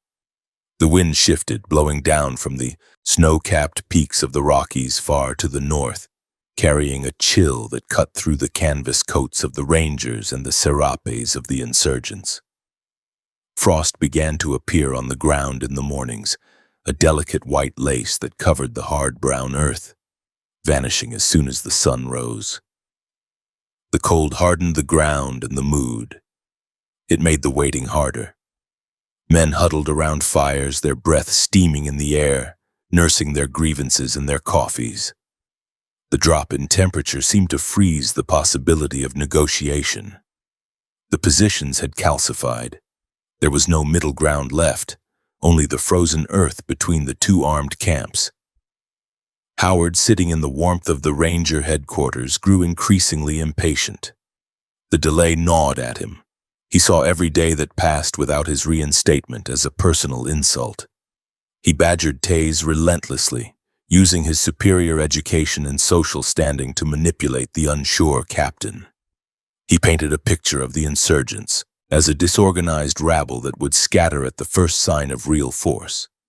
He minimized the danger, dismissing the reports of hundreds of armed men as Mexican exaggeration. Howard was a man trapped in his own narrative, believing that his status as a white American lawyer gave him a natural superiority over his enemies. He could not conceive of a world where a mob could defeat a company of Texas Rangers. His arrogance was a contagion that infected the men around him, making them reckless, making them believe that the badge was a magic talisman against death. The financial backers of the salt ring in El Paso continued to pour resources into Tay's detachment. Wagons arrived in Isleta loaded with sides of beef, sacks of flour, and crates of whiskey. The merchants and bankers knew that their claim to the Salt Lakes depended entirely on Howard's success. If the mob won, the old system of free access would return, and their investment in the land certificates would be worthless. They were funding a war for profit, viewing the Rangers as their employees. This blatant collusion was not lost on the people of the county. They saw the wagons arriving. They saw the new rifles. It was clear evidence that the entire apparatus of the white establishment, the law, the money, the government, was arrayed against them. As November drew to a close, the atmosphere in Isleta was electric with the anticipation of violence. The men wrote letters home, some boasting of the easy victory to come, others expressing a gnawing doubt about the wisdom of marching into a hostile town outnumbered 20-1. They sharpened their Bowie knives, the heavy blades gleaming in the firelight. They checked the cinches on their saddles, ensuring their mounts were ready for hard riding.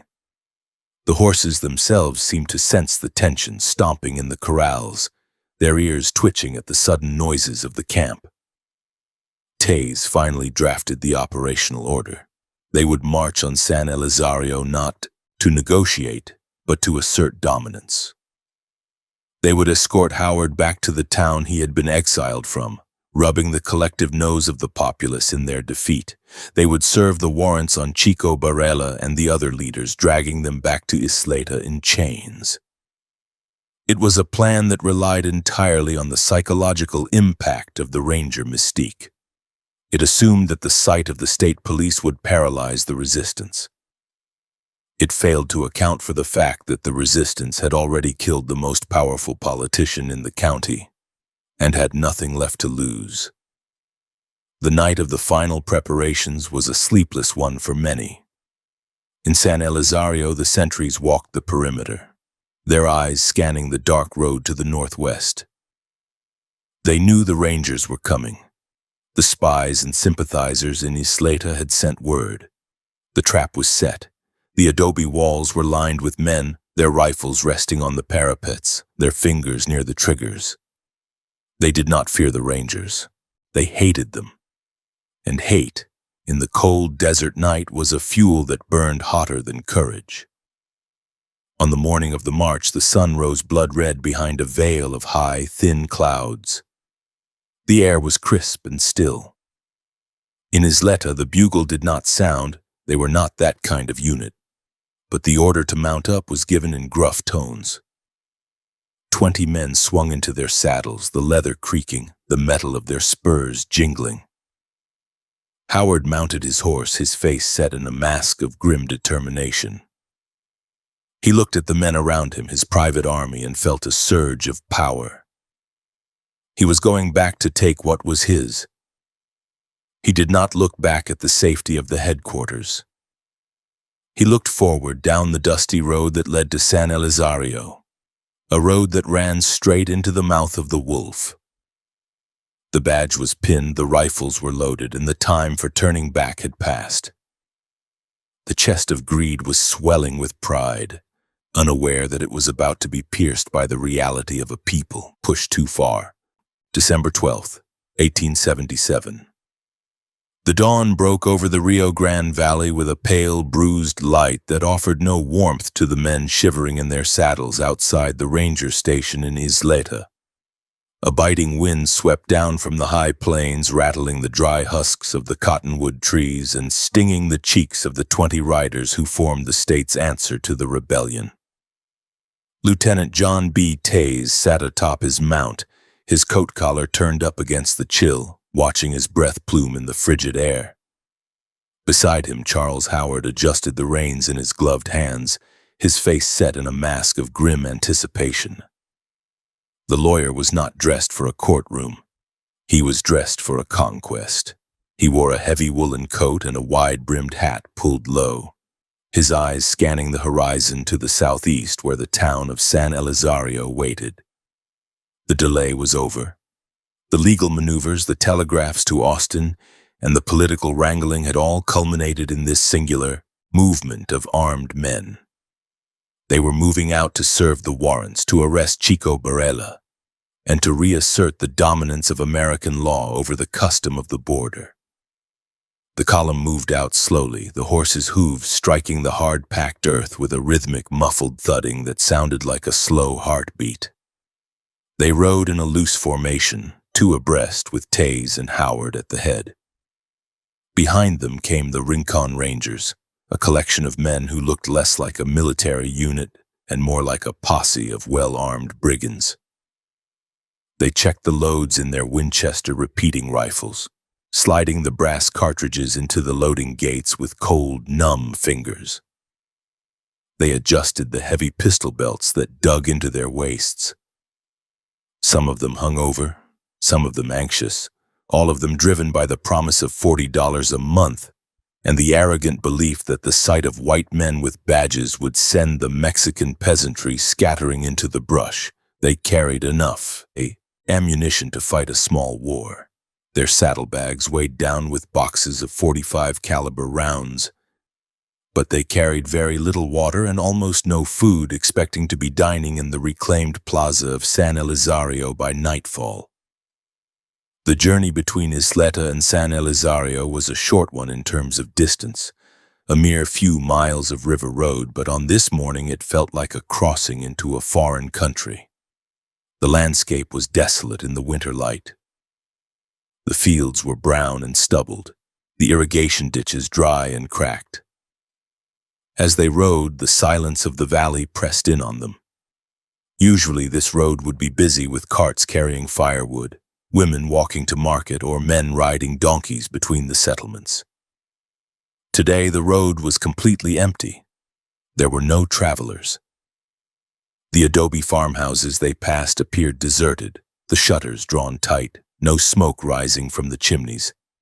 It was as if the population had vanished into the earth. The absence of life was more unsettling than the presence of an enemy. It suggested that the entire valley knew they were coming and had cleared the stage for the violence to follow. Howard broke the silence occasionally, pointing out landmarks with his riding crop, speaking with a confidence that bordered on delusion. He spoke of the mob as a disorganized rabble, assuring Taze that a strong show of force was all that was required to break their spirit. He projected his own legalistic view of the world onto a situation that had long since transcended the law.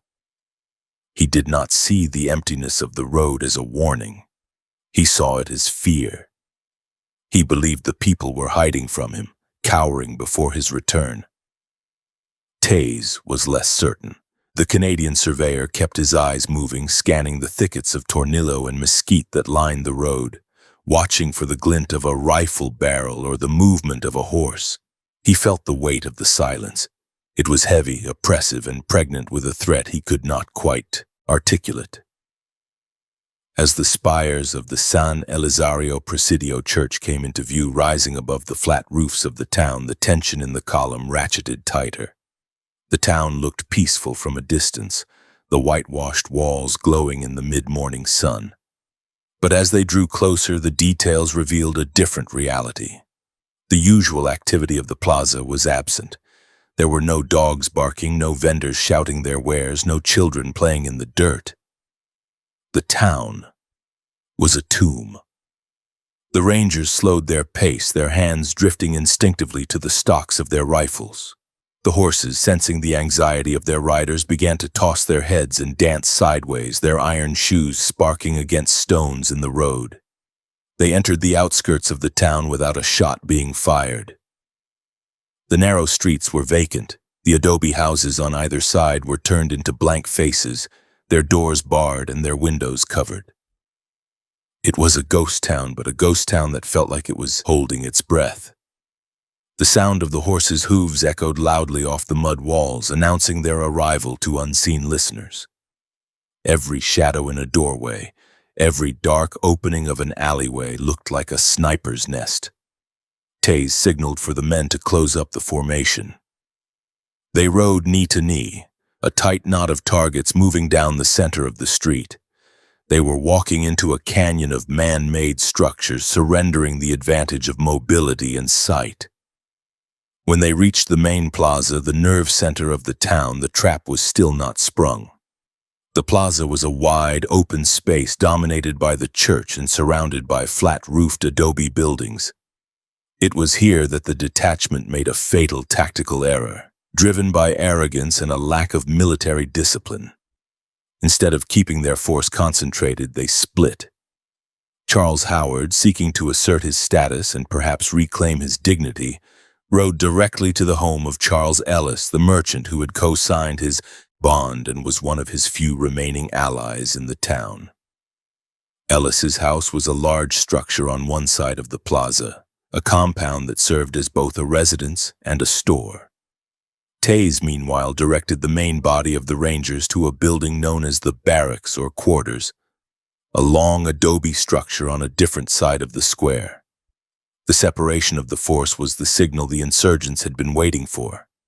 As soon as Howard dismounted and entered the Ellis house, and the Rangers began to unsaddle their horses at the quarters, the town of San Elizario woke up. The silence was shattered not by a shout, but by the simultaneous movement of hundreds of men. From the rooftops, from behind the walls of the church, from the windows of the surrounding houses, the mob revealed itself. They did not look like a rabble. They looked like an army. They wore broad-brimmed sombreros and crossed bandoliers. They held heavy buffalo guns, surplus muskets, and shiny new Winchesters. They appeared on the skyline of every building overlooking the plaza, a ring of steel and hatred that completely encircled the two Anglo positions. The realization of their predicament hit the Rangers with the force of a physical blow. They were not facing 50 angry peasants. They were facing 600 armed combatants. The insurgent force had been reinforced by men from across the river, seasoned fighters from the Mexican militias who knew how to lay a siege. The Rincon Rangers froze, staring up at the walls of the plaza, realizing that they had just ridden willingly into a killing box. There was nowhere to run.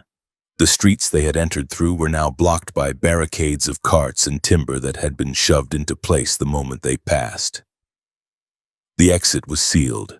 The first shot, when it came, was shockingly loud in the confined space of the plaza. It was a single crack of a rifle, a puff of white smoke from a rooftop. It was not a warning shot. The heavy slug slammed into the adobe wall near where a ranger was standing, spraying him with dust and chips of dried mud. It was the opening note of a symphony of violence. Instantly, the rooftops erupted. The air was filled with the angry buzz of projectiles, the sound of glass breaking, and the terrified whinnying of horses. The Rangers scrambled for cover, diving through the doors of their quarters, dragging their weapons and ammunition crates with them. The horses, left in the open or in the corrals, screamed as the slugs bit into their flesh, some rearing and breaking their tethers, galloping frantically around the killing zone of the plaza. Inside the Ellis house, Howard found himself instantly besieged. He had walked into the home of his friend expecting a sanctuary, only to find it becoming a prison. Charles Ellis, a man who had tried to bridge the two worlds, looked out his window and saw the apocalypse descending on his doorstep. The house was being raked by gunfire from three sides. The heavy adobe wall shuddered under the impact of large-caliber rounds. Howard drew his revolver, a futile gesture against the volume of fire pouring into the building. He realized with a cold, sinking sensation in his gut that his assessment of the situation had been catastrophically wrong. These men were not afraid of him. They were hunting him.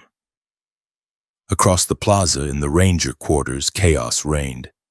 Taze tried to shout orders, but his voice was drowned out by the roar of the gunfire. The Rangers, mercenaries who had signed up for easy money, found themselves fighting for their lives. They smashed out the glass of the windows and began to return fire, their Winchesters pumping rapidly. But they were shooting at shadows and slivers of movement on the rooflines. The insurgents had the high ground and the numbers. Every time a Ranger showed his head to aim, a dozen shots answered him. The dust inside the room was choking, kicked up by the bullets striking the walls and the floor. Men cursed and prayed, the bravado of the march evaporating in the face of the overwhelming reality. The insurgents moved with a disciplined aggression. They did not rush the buildings in a suicidal wave. They stayed behind cover, utilizing the thick walls of the town to their advantage. They poured a steady, withering fire into the doors and windows, pinning the defenders down, making it impossible for them to move or regroup. The strategy was clear: suppress the enemy, cut off their escape, and slowly tighten the noose. They had the time, the water, and the support of the entire population. The Rangers had nothing but their ammunition and the four walls protecting them. As the afternoon wore on, the sun moved across the sky, casting shifting shadows that the snipers used to their advantage. The volume of fire was intense. The sound was a continuous rolling thunder that echoed off the mountains and could be heard for miles up and down the valley. The smell of black powder smoke drifted thick and heavy into the plaza, a sulphurous fog that stung the eyes and coated the throat. In the Ellis house, the situation was becoming critical. The insurgents were moving closer, utilizing the blind spots of the building to approach the walls. They were shouting insults, calling out Howard's name, demanding the lawyer come out and face the justice of the people. Howard peered through a crack in the shutter, watching the plaza. He saw the bodies of horses lying in the dust, dark pools of blood spreading around them. He saw the flashes of muzzle fire from the church tower where marksmen had established a commanding view of the entire square. He saw the futility of his position. He was cut off from Taze, cut off from escape, and cut off from help. The arrogance that had sustained him for months began to crack, replaced by the primal fear of a trapped animal. He looked at Ellis, saw the fear in the merchant's eyes, and knew that he had brought death to this house. In the Ranger quarters, Taze was trying to assess his casualties. Men were bleeding from wounds caused by flying splinters of wood and adobe. The psychological toll was mounting. They were trapped in a dark, dusty room, deafened by the noise, knowing that hundreds of men were outside waiting to kill them. They checked their ammunition, counting the boxes, realizing that while they had plenty of bullets, they could not eat them or drink them. The realization that they had brought no water supplies began to dawn on them, a terrifying prospect in the dry desert air. The insurgents began to probe the defenses. A group of men made a run for the wall of the Ranger quarters, attempting to toss a burning bundle of hay onto the roof or through a window. The Rangers drove them back with a desperate volley of fire, dropping one man in the dust of the plaza. The body lay there, a testament to the lethality of the standoff. The sight of their fallen comrade only enraged the mob further. The rate of fire increased. The walls of the quarters were being slowly chipped away, chunk by chunk, by the heavy impacts of the buffalo guns. As dusk began to settle over the town, the fighting did not stop. The flashes of the rifles became bright orange streaks in the gathering gloom. The insurgents lit bonfires at the ends of the streets and on the rooftops, illuminating the plaza while keeping themselves in shadow. It was a scene from a nightmare. The flickering light, the constant roar of guns, the screaming of the wounded horses. The Rangers were now fighting in a fishbowl, lit up for the slaughter. They crouched low, trying to stay below the windowsills, listening to the slugs thudding into the adobe above their heads. The trap had snapped shut with a perfection that suggested long planning. The march into the mouth of the wolf had been completed. The wolf had bitten down and its jaws were made of stone and iron. Howard and Taze, separated and besieged, were now masters of nothing but the few square feet of floor they stood upon. The law of Texas stopped at the walls of the buildings they occupied. Outside, in the plaza and the streets of San Elizario, the only law was the vengeance of the salt gatherers. The siege had begun, and the long, cold night of December 12th stretched out before them, filled with the promise of death. December 15th, 1877. The third morning of the siege brought a silence that was heavier and more terrifying than the gunfire that had defined the previous 48 hours. Inside the battered adobe walls of the Ranger quarters, the air was stagnant, devoid of the circulation needed to clear the foul miasma of unwashed bodies, black powder residue, and the sickly sweet scent of blood that had pooled and dried on the earthen floor. The sun had not yet crested the horizon, but the temperature inside the room was already rising, fueled by the body heat of over 20 desperate men packed into a space designed for half that number. For the men of the Frontier Battalion Detachment, the enemy was no longer just the insurgent army waiting outside. The true enemy was the biological imperative of thirst. Their canteens had been dry since the first day. The moisture in their bodies had been sucked out by the dry desert air and the profuse sweating of fear. Tongues were swollen to twice their normal size, pressing against the roofs of mouths that felt like they were lined with sandpaper. Lips were cracked and bleeding, splitting open with the slightest movement or attempt at speech. The physiological breakdown had begun, stripping away the veneer of discipline and leaving behind only the raw, animalistic drive for water. Lieutenant John B. Taze looked at his command and saw a broken force. The bravado of the march from Isleta was a distant memory, replaced by the hollow-eyed stare of men facing their own mortality. They sat slumped against the walls, their rifles resting uselessly across their laps. Movement was minimal because movement required energy and energy required hydration. When a man did move, it was with the jerky, uncoordinated motion of the severely fatigued. The wounded man in the corner had ceased his moaning, slipping into a comatose state that was likely the prelude to death. Taze knew that they could not fight another day. Their ability to aim, to reload, to think tactically had evaporated. The insurgents outside knew it too. The rate of fire from the rooftops had slowed, becoming a sporadic harassment rather than a barrage. The mob was content to let the desert finish what the Winchesters had started. They were tightening the noose not with rope but with time. The psychological torture was compounded by the sounds coming from the other side of the adobe walls. The insurgents were digging. The rhythmic thumping of pickaxes and the scraping of shovels against the dried mud bricks echoed through the room, a constant reminder that the barrier between safety and slaughter was being eroded inch by inch. The enemy was tunneling through the adjacent buildings, breaching the walls of the compound to gain firing positions that would allow them to sweep the interior of the ranger quarters without exposing themselves.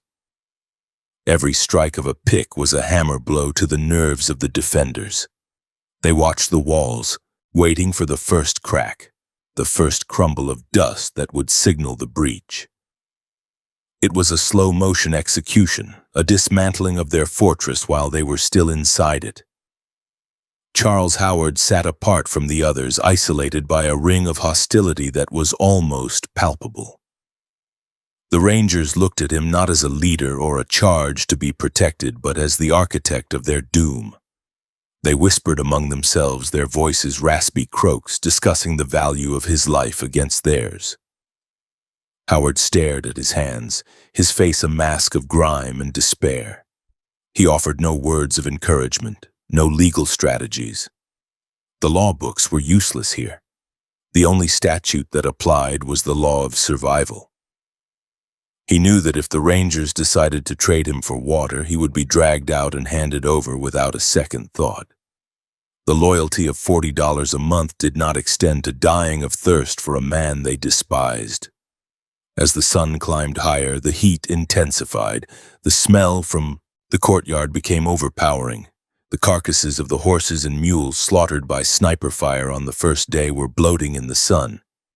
The stench of rotting meat drifted through the firing ports, a thick, nauseating fog that made the men gag. Dry heaving racked their bodies, a painful spasm that produced nothing but bile and increased their dehydration. The flies had arrived in swarms, buzzing loudly in the stillness, landing on the faces of the living and the dead alike. The Rangers waved them away with lethargic hands, too weak to fight even the insects. It was a scene of grotesque squalor, a degradation of human dignity that stripped the men of their pride. In a desperate bid to find water, a few of the men began to dig into the floor of the room. They used Bowie knives, spoons, and their bare hands, tearing at the hard-packed earth in a frantic attempt to reach the water table. They dug until their fingers bled, creating shallow pits that yielded nothing but dry dust. The water table was too deep and the ground was too hard.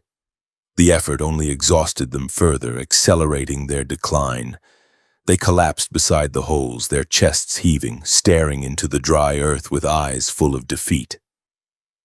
The sound of their jagged breathing filled the room, a collective rattle of lungs starving for moisture. Outside, the insurgents ramped up the pressure. They had brought up bags of sulfur and chilies, setting them on fire and tossing them near the vents and windows. The acrid, stinging smoke drifted into the quarters, burning the eyes and throat. It was a primitive chemical warfare designed to flush the defenders out like rats from a hole. The Rangers coughed violently, wrapping their coats around their heads, pressing their faces to the floor where the air was marginally clearer. The smoke added a layer of panic to the thirst. They were trapped in a box that was becoming uninhabitable. The choice was rapidly becoming one of leaving the building to face the bullets or staying inside to die of asphyxiation and dehydration. Around noon, a shout from the wall indicated a new development. The insurgents had breached the outer wall of the compound near the granary. A group of men rushed the opening carrying bundles of pitch-soaked wood. They piled the fuel against the heavy wooden doors of the quarters and struck a match. The fire caught quickly, the dry timber of the door frame sizzling as the flames licked upward. The smoke from the burning wood curled under the door, thicker and darker than the sulfur smoke.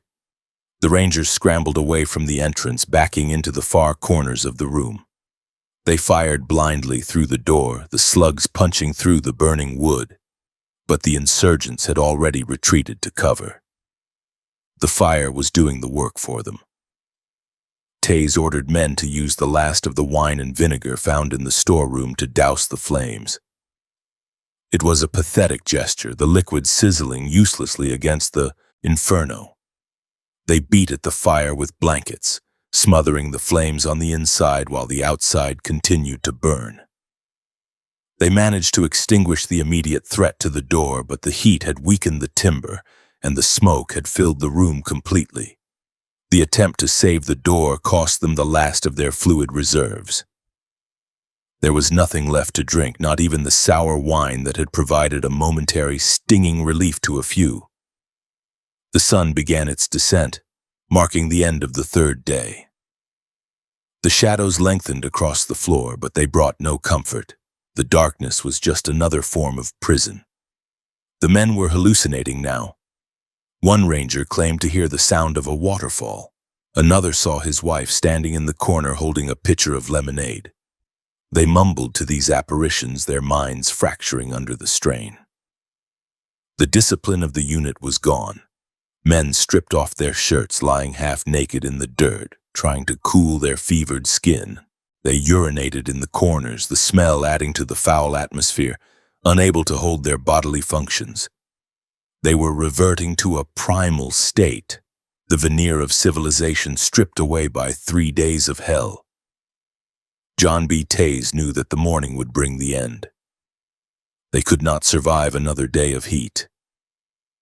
If the mob did not kill them, their own bodies would. He looked at Howard, who was now curled in a fetal position, and made a decision. He would treat with the enemy. He would try to negotiate a surrender. It was the only card he had left to play, and it was a weak one. He had nothing to offer but their lives, and the mob seemed intent on taking those anyway. But the alternative was watching his men die one by one of thirst in the dark. December 16th, 1877. The fourth day dawned with a grim inevitability. The men did not rise to meet the sun. They lay where they had fallen, a heap of human misery.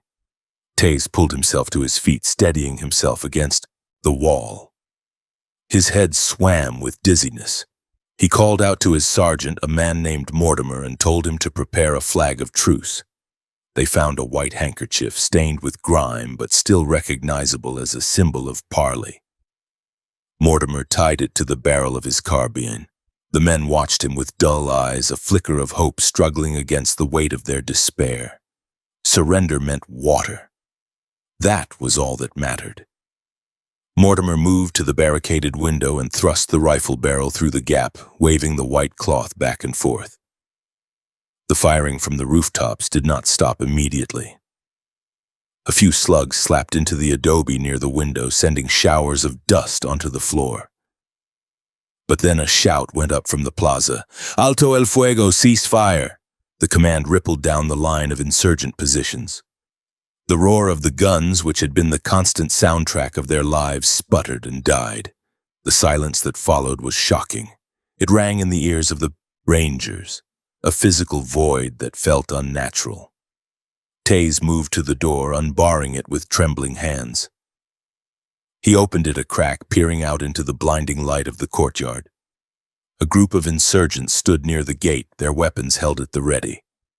Among them was Chico Barella, the leader of the junta.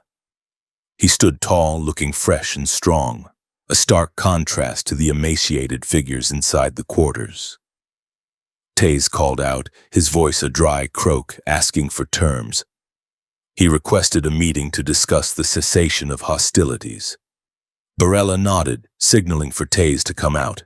The negotiation took place in the open ground between the quarters and the insurgent lines.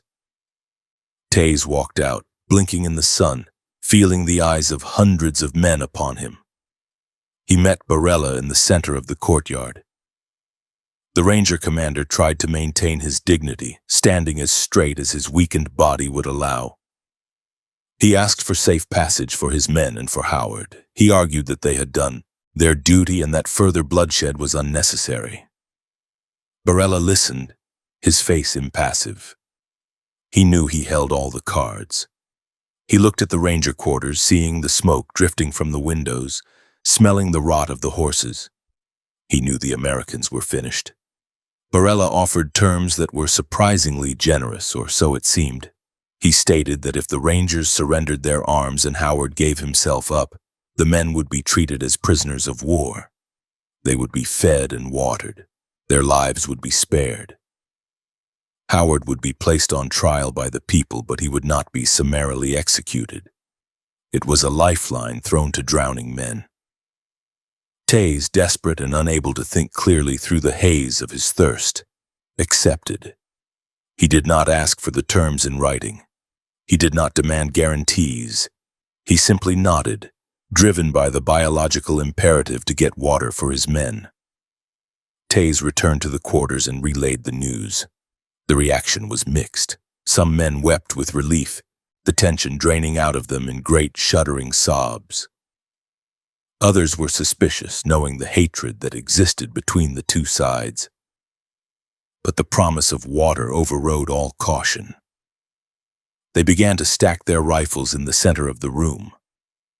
The heavy Winchesters, the symbols of their power, were cast aside like useless sticks. They unbuckled their gun belts, the heavy leather dropping to the floor with a dull thud. They were disarming themselves, stripping away their only means of defense in exchange for a drink. Howard watched the disarmament with a look of terror. He knew what this meant for him. He was the prize. The Rangers were incidental. He was the reason for the war. He grabbed Taze by the arm, pleading with him, asking if he really believed the Mexicans would keep their word. Taze looked at the lawyer with dead eyes and pulled his arm away. He told Howard that there was no choice. It was this, or death by thirst. The bond between the protector and the protected had been severed by 3 days of deprivation. The surrender began in earnest. The Rangers filed out of the building, walking with the shuffling gait of invalids. They emerged into the sunlight, squinting, their hands raised.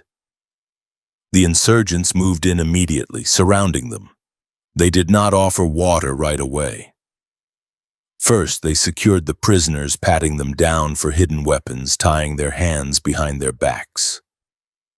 The rough handling was a shock to the Rangers, who had expected the chivalry of a formal surrender. Instead, they found themselves in the grip of a victorious mob that had not forgotten the death of Cardis or the arrogance of the march. The water finally came.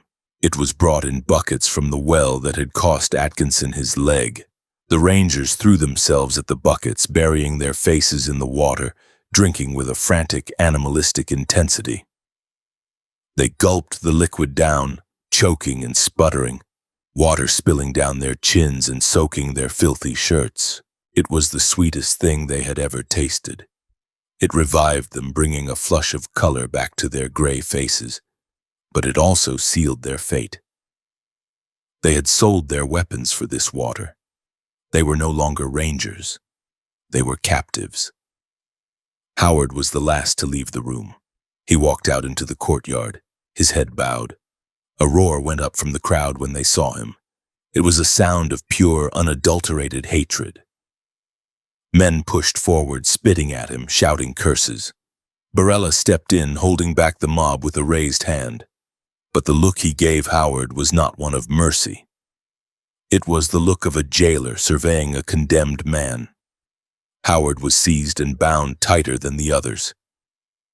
He was separated from the Rangers, dragged toward the section of the convent that served as the jail. The Rincon Rangers were marched under guard to a separate holding area. As the water settled in their stomachs, the reality of their situation began to dawn on them. They were unarmed, bound, and at the mercy of the people they had come to subjugate. The thirst had broken their will, and in doing so, it had handed the victory to San Elizario. The walls of the convent, which had been their fortress, were now just the backdrop for their humiliation. The sun beat down on the courtyard, illuminating the bloated horses and the discarded rifles.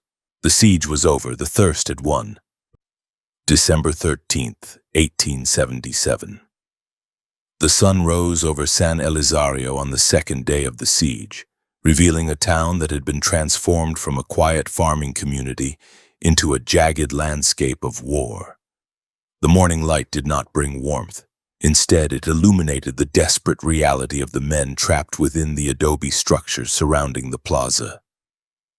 The air was already thick with the sulphurous haze of black powder, a gray fog that clung to the ground and burned the throats of the combatants.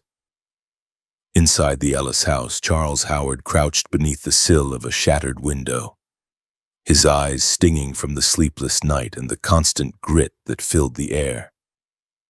The residence of Charles Ellis, once a symbol of mercantile success and cross-cultural cooperation, had been reduced to a bullet-riddled shell. The thick mud walls were pockmarked with hundreds of craters where heavy-caliber slugs had impacted, spraying dust and dried earth into the interior. Howard looked at Ellis, the man who had vouched for him, and saw a figure consumed by a terrifying realization. Ellis believed that his status as a friend to the locals, a man who had married into their community and spoken their language, would act as a shield. He was wrong. The anger outside had transcended personal relationships. It had become a collective, impersonal force of destruction. Ellis determined that he could reason with the mob. He believed that if he could just speak to Chico Barella or the other leaders, he could negotiate a ceasefire or at least safe passage for himself. He smoothed his coat, a gesture of civil dignity that looked absurd amidst the carnage, and moved toward the heavy wooden door. Howard warned him, his voice raspy with fear, telling the merchant that there was no reasoning with the men outside. Ellis ignored the lawyer. He unbarred the door and stepped out onto the portico, raising his hands in a universal gesture of peace. He did not carry a weapon. He called out in Spanish, his voice projecting across the plaza, asking for a parley, identifying himself as a neighbor and a friend. For a heartbeat, the firing slackened, the roar of the Winchesters dropping to a sporadic popping. It seemed, for that single second, that the history of friendship might hold some weight against the present violence. Then a single shout rang out from behind the barricades, a rejection of the peace offering. A rifle cracked from the roof of an adobe building opposite the store. The slug struck Charles Ellis in the torso, the impact spinning him around. He stumbled, clutching his chest, his face registering shock rather than pain. Before he could fall, a volley of fire erupted from the insurgent lines. Multiple projectiles tore into his body, jerking him violently as if he were a marionette with its strings severed. He collapsed into the dust of the plaza, his blood immediately staining the dry earth a deep, dark red. The mob did not stop there. A group of men broke cover, rushing the fallen merchant. They did not check for a pulse. They dragged the body by the heels, pulling him away with a savagery that sent a clear message to the men watching from the windows. Ellis was not just killed, he was discarded, his body treated as refuse to be removed from the battlefield. Howard watched the execution from the darkened interior of the store, his stomach churning with a cold, metallic nausea. The death of Ellis shattered his last illusion of safety. He realized that the house was now a tomb. Without the merchant's presence, there was nothing stopping the insurgents from rushing the building and burning it to the ground. He was alone in the structure, isolated from the main body of rangers who were holed up in the long adobe building known as the quarters, situated nearby but separated by a deadly stretch of open ground. Howard knew he had to move. Staying meant death. Running offered a slim margin of survival, a gamble against the marksmanship of the men on the rooftops. He checked his revolver, though he knew it was useless against the rifles trained on him, and prepared himself to run the gauntlet. He waited for a lull in the firing, a momentary pause as the insurgents reloaded or shifted positions. When the noise dipped slightly about mid-morning, Howard bolted. He burst from the side door of the Ellis house, his boots pounding on the hard earth. He ran with his head down, shoulders hunched, making himself as small a target as possible. The distance to the ranger quarters was not great, perhaps 50 yards, but it felt like miles. As soon as he broke cover, the shouts went up. "El gringo, el asesino!" Bullets began to kick up geysers of dirt around his feet. He could hear the angry hornet buzz of slugs passing inches from his head. He did not look back. He threw himself at the door of the ranger quarters, pounding on the wood, screaming to be let in. The door was unbarred from the inside, and strong hands dragged him into the darkness of the barracks. The heavy timber slammed shut behind him, and the bar was dropped back into place. Howard collapsed on the floor, gasping for air, his chest heaving. He was alive, but he had merely traded one prison for another. He looked around the room and saw the faces of Tay's men. They were not the confident mercenaries who had ridden out of Isleta. They were covered in dust, their eyes wide with the strain of combat, their faces smeared with soot from the black powder. The room was crowded, filled with the smell of unwashed bodies, gun oil, and the copper scent of blood. The Rangers had been consolidated now, the entire Anglo force trapped within the four walls of the long adobe building. The structure they occupied was a fortress of mud, part of the old Presidio complex that included the church and the convent. The walls were 2 feet thick, capable of stopping the heaviest buffalo gun slug, but the protection they offered was claustrophobic. The windows had been smashed out, barricaded with crates and sacks of flour to create firing ports. The sunlight that filtered in was hazy and dim, cut by shafts of light that danced with dust motes disturbed by the constant concussions. Outside, the insurgents had established total dominance of the high ground. The roof of the church, the actual convent building, and the surrounding flat-topped houses provided perfect sniper nests. From these elevated positions, the riflemen could fire down into the corral attached to the ranger quarters, effectively pinning the defenders inside the main room. The siege settled into a brutal rhythm of attrition. The insurgents did not need to charge, they simply needed to maintain the pressure. They fired at anything that moved. If a hat brim appeared above a windowsill, it drew a hail of fire. The sound was deafening and continuous. The large 50 caliber Sharps rifles used by many of the buffalo hunters in the mob produced a booming roar that shook the very foundations of the adobe building. The Winchesters cracked with a sharper, higher pitch.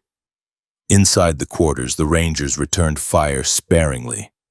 They were conserving ammunition, but more importantly, they could rarely see a target.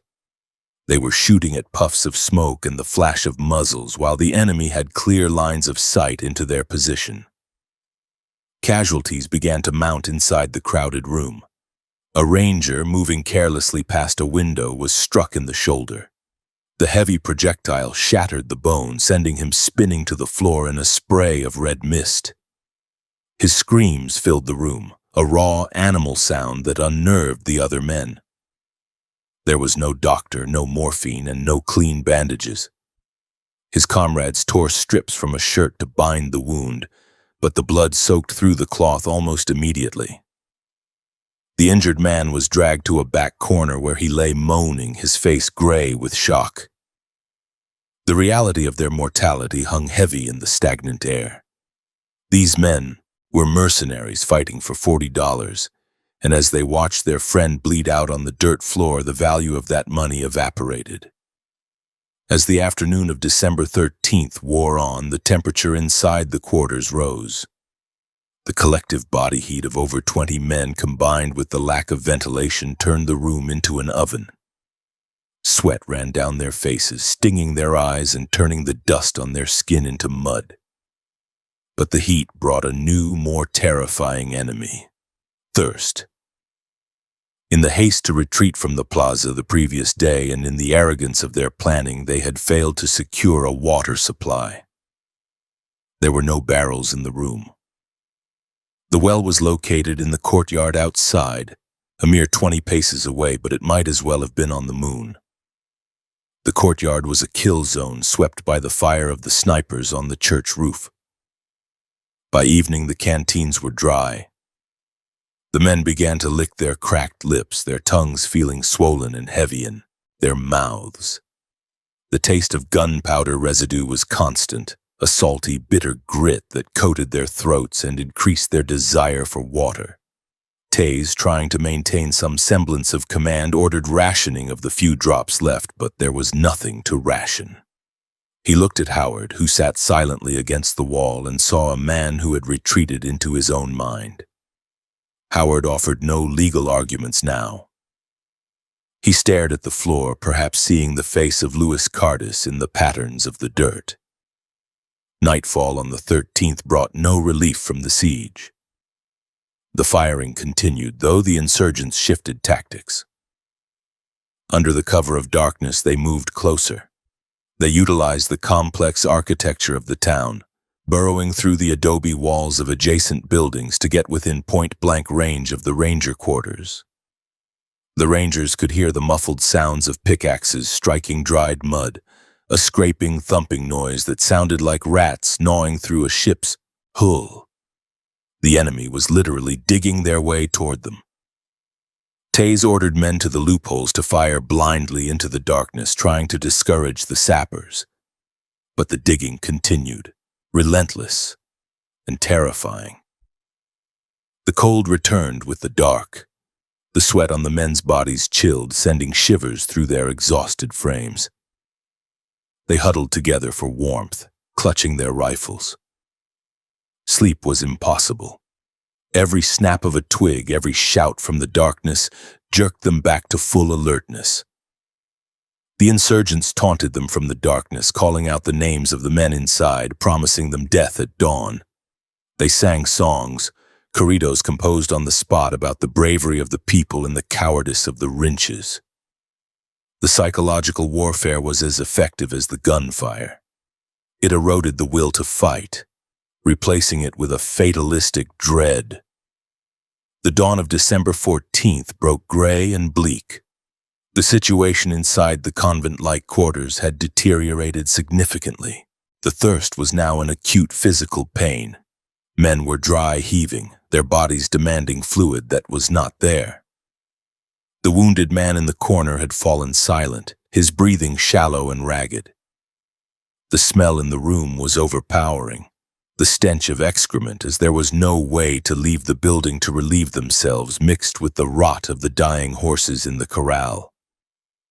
The animals trapped in the open courtyard had been slaughtered by the sniper fire. Their bloated carcasses lay in the sun, attracting flies even in the winter chill, a grotesque reminder of the lethality of the open ground.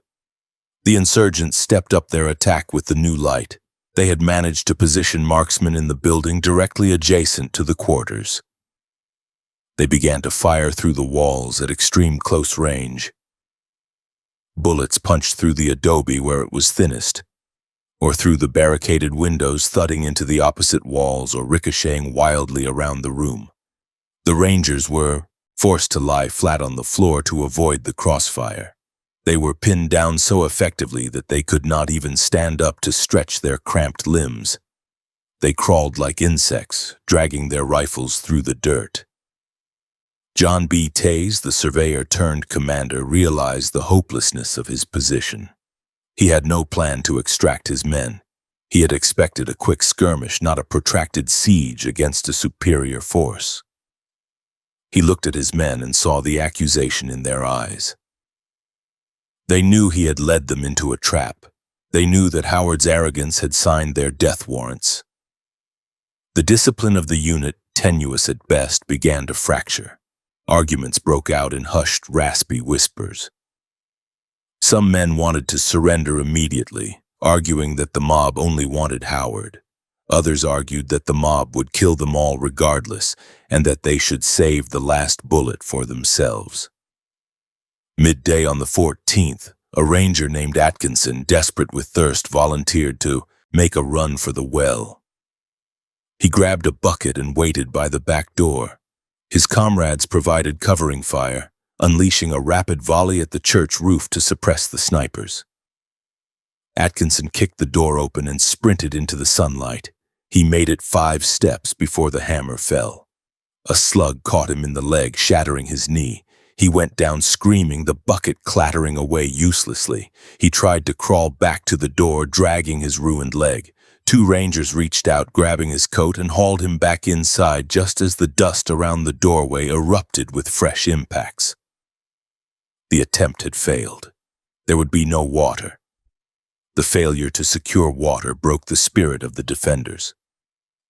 The physical agony of dehydration began to cloud their judgment. Hallucinations set in for some. They saw water on the walls, heard the sound of running rivers in the roar of the guns.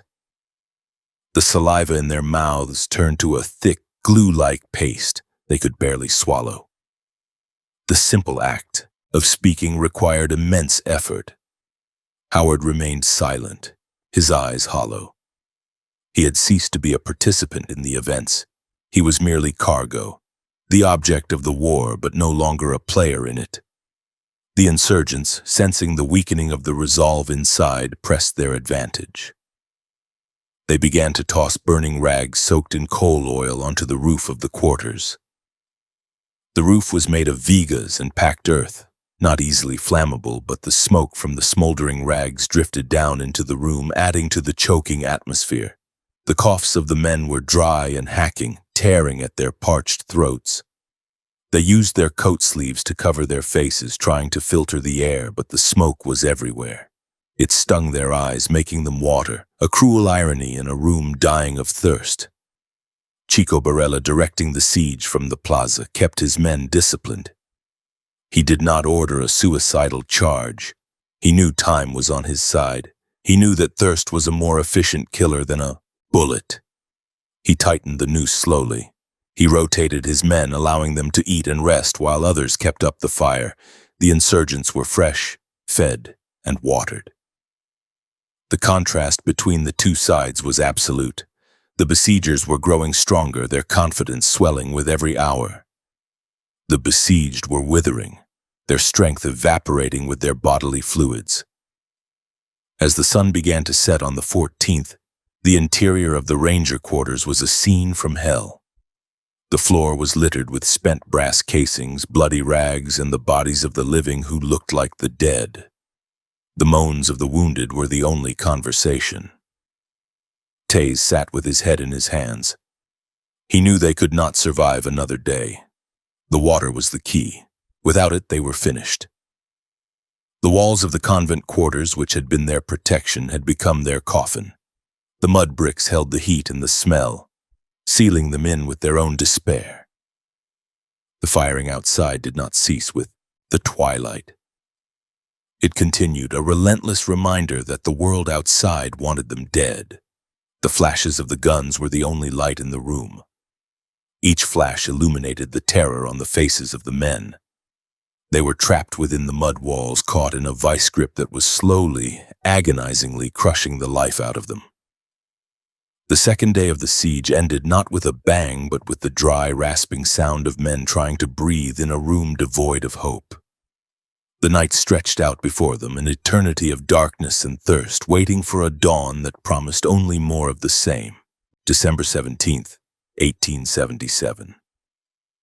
The dawn that broke over the captured town of San Elizario brought with it a silence that was more menacing than the roar of the battle had been.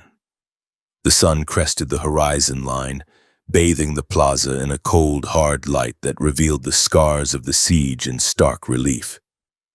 The adobe walls of the church and the convent were pitted and gouged, looking as if they had been clawed by a giant beast.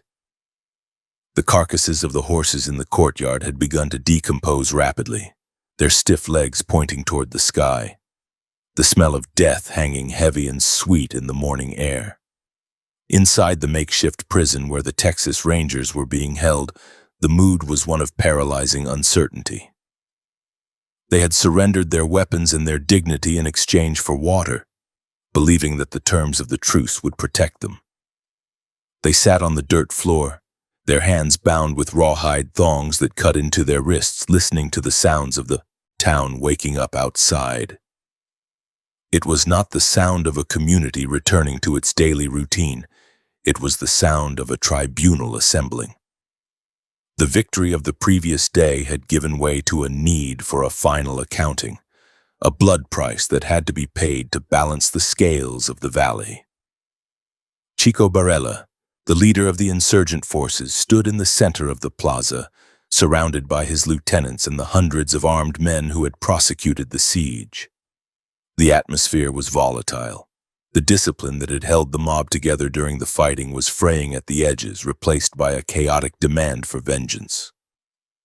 There were factions within the crowd, groups of men from the different river towns and from across the border in Mexico, each with their own grievances and their own desires. Some wanted to execute every single member of the ranger detachment, viewing them all as invaders and murderers. Others argued that only the ringleaders should die. Barella found himself riding a tiger, trying to maintain his authority over a force that was intoxicated by its own power. He knew that if he showed weakness now, the mob would turn on him. He had promised justice, and justice in 1877 El Paso County was not a matter of gavels and juries. It was a matter of rifles and walls. The decision was made quickly, driven by the loud demands of the crowd rather than any legal deliberation. The Rangers, the hired gunmen who had fought for $40 a month, would be spared for the moment. They were viewed as pawns, tools used by greater men. The wrath of the people was focused on the architects of their misery. The names were shouted out, repeated until they became a chant. Charles Howard, the man who claimed to own the salt. John G. Atkinson, the merchant who had put up $11,000 to satisfy the forfeited bond, and then helped Howard break it. John E. McBride, the agent for the salt ring who had enforced the new laws with the barrel of a gun.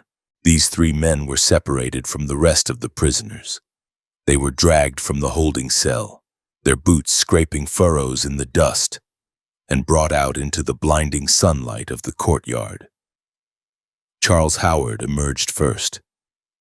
He looked like a ghost of the man who had ridden out of Isleta with such arrogance days before. His coat was torn and covered in the grime of the siege. His face was gaunt, unshaven, and gray with the knowledge of what was coming. He did not struggle. The fight had been drained out of him during the long, thirsty hours in the convent. He blinked in the light, looking around at the sea of brown faces that surrounded him. There was no pity in those eyes, only a hard, stony satisfaction.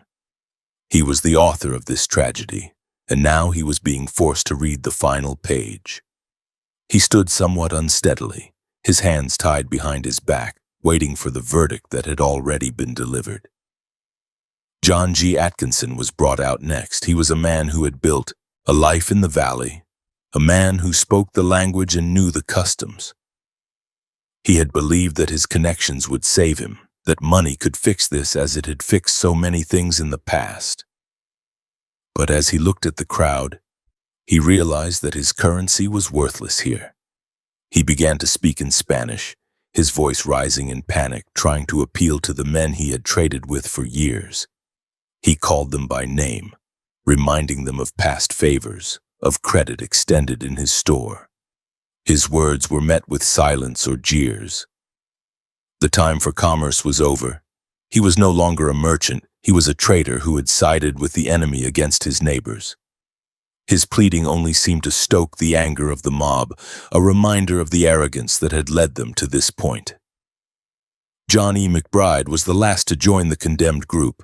He was a harder man, a gunman by trade, and he met the situation with a grim fatalism. He did not plead.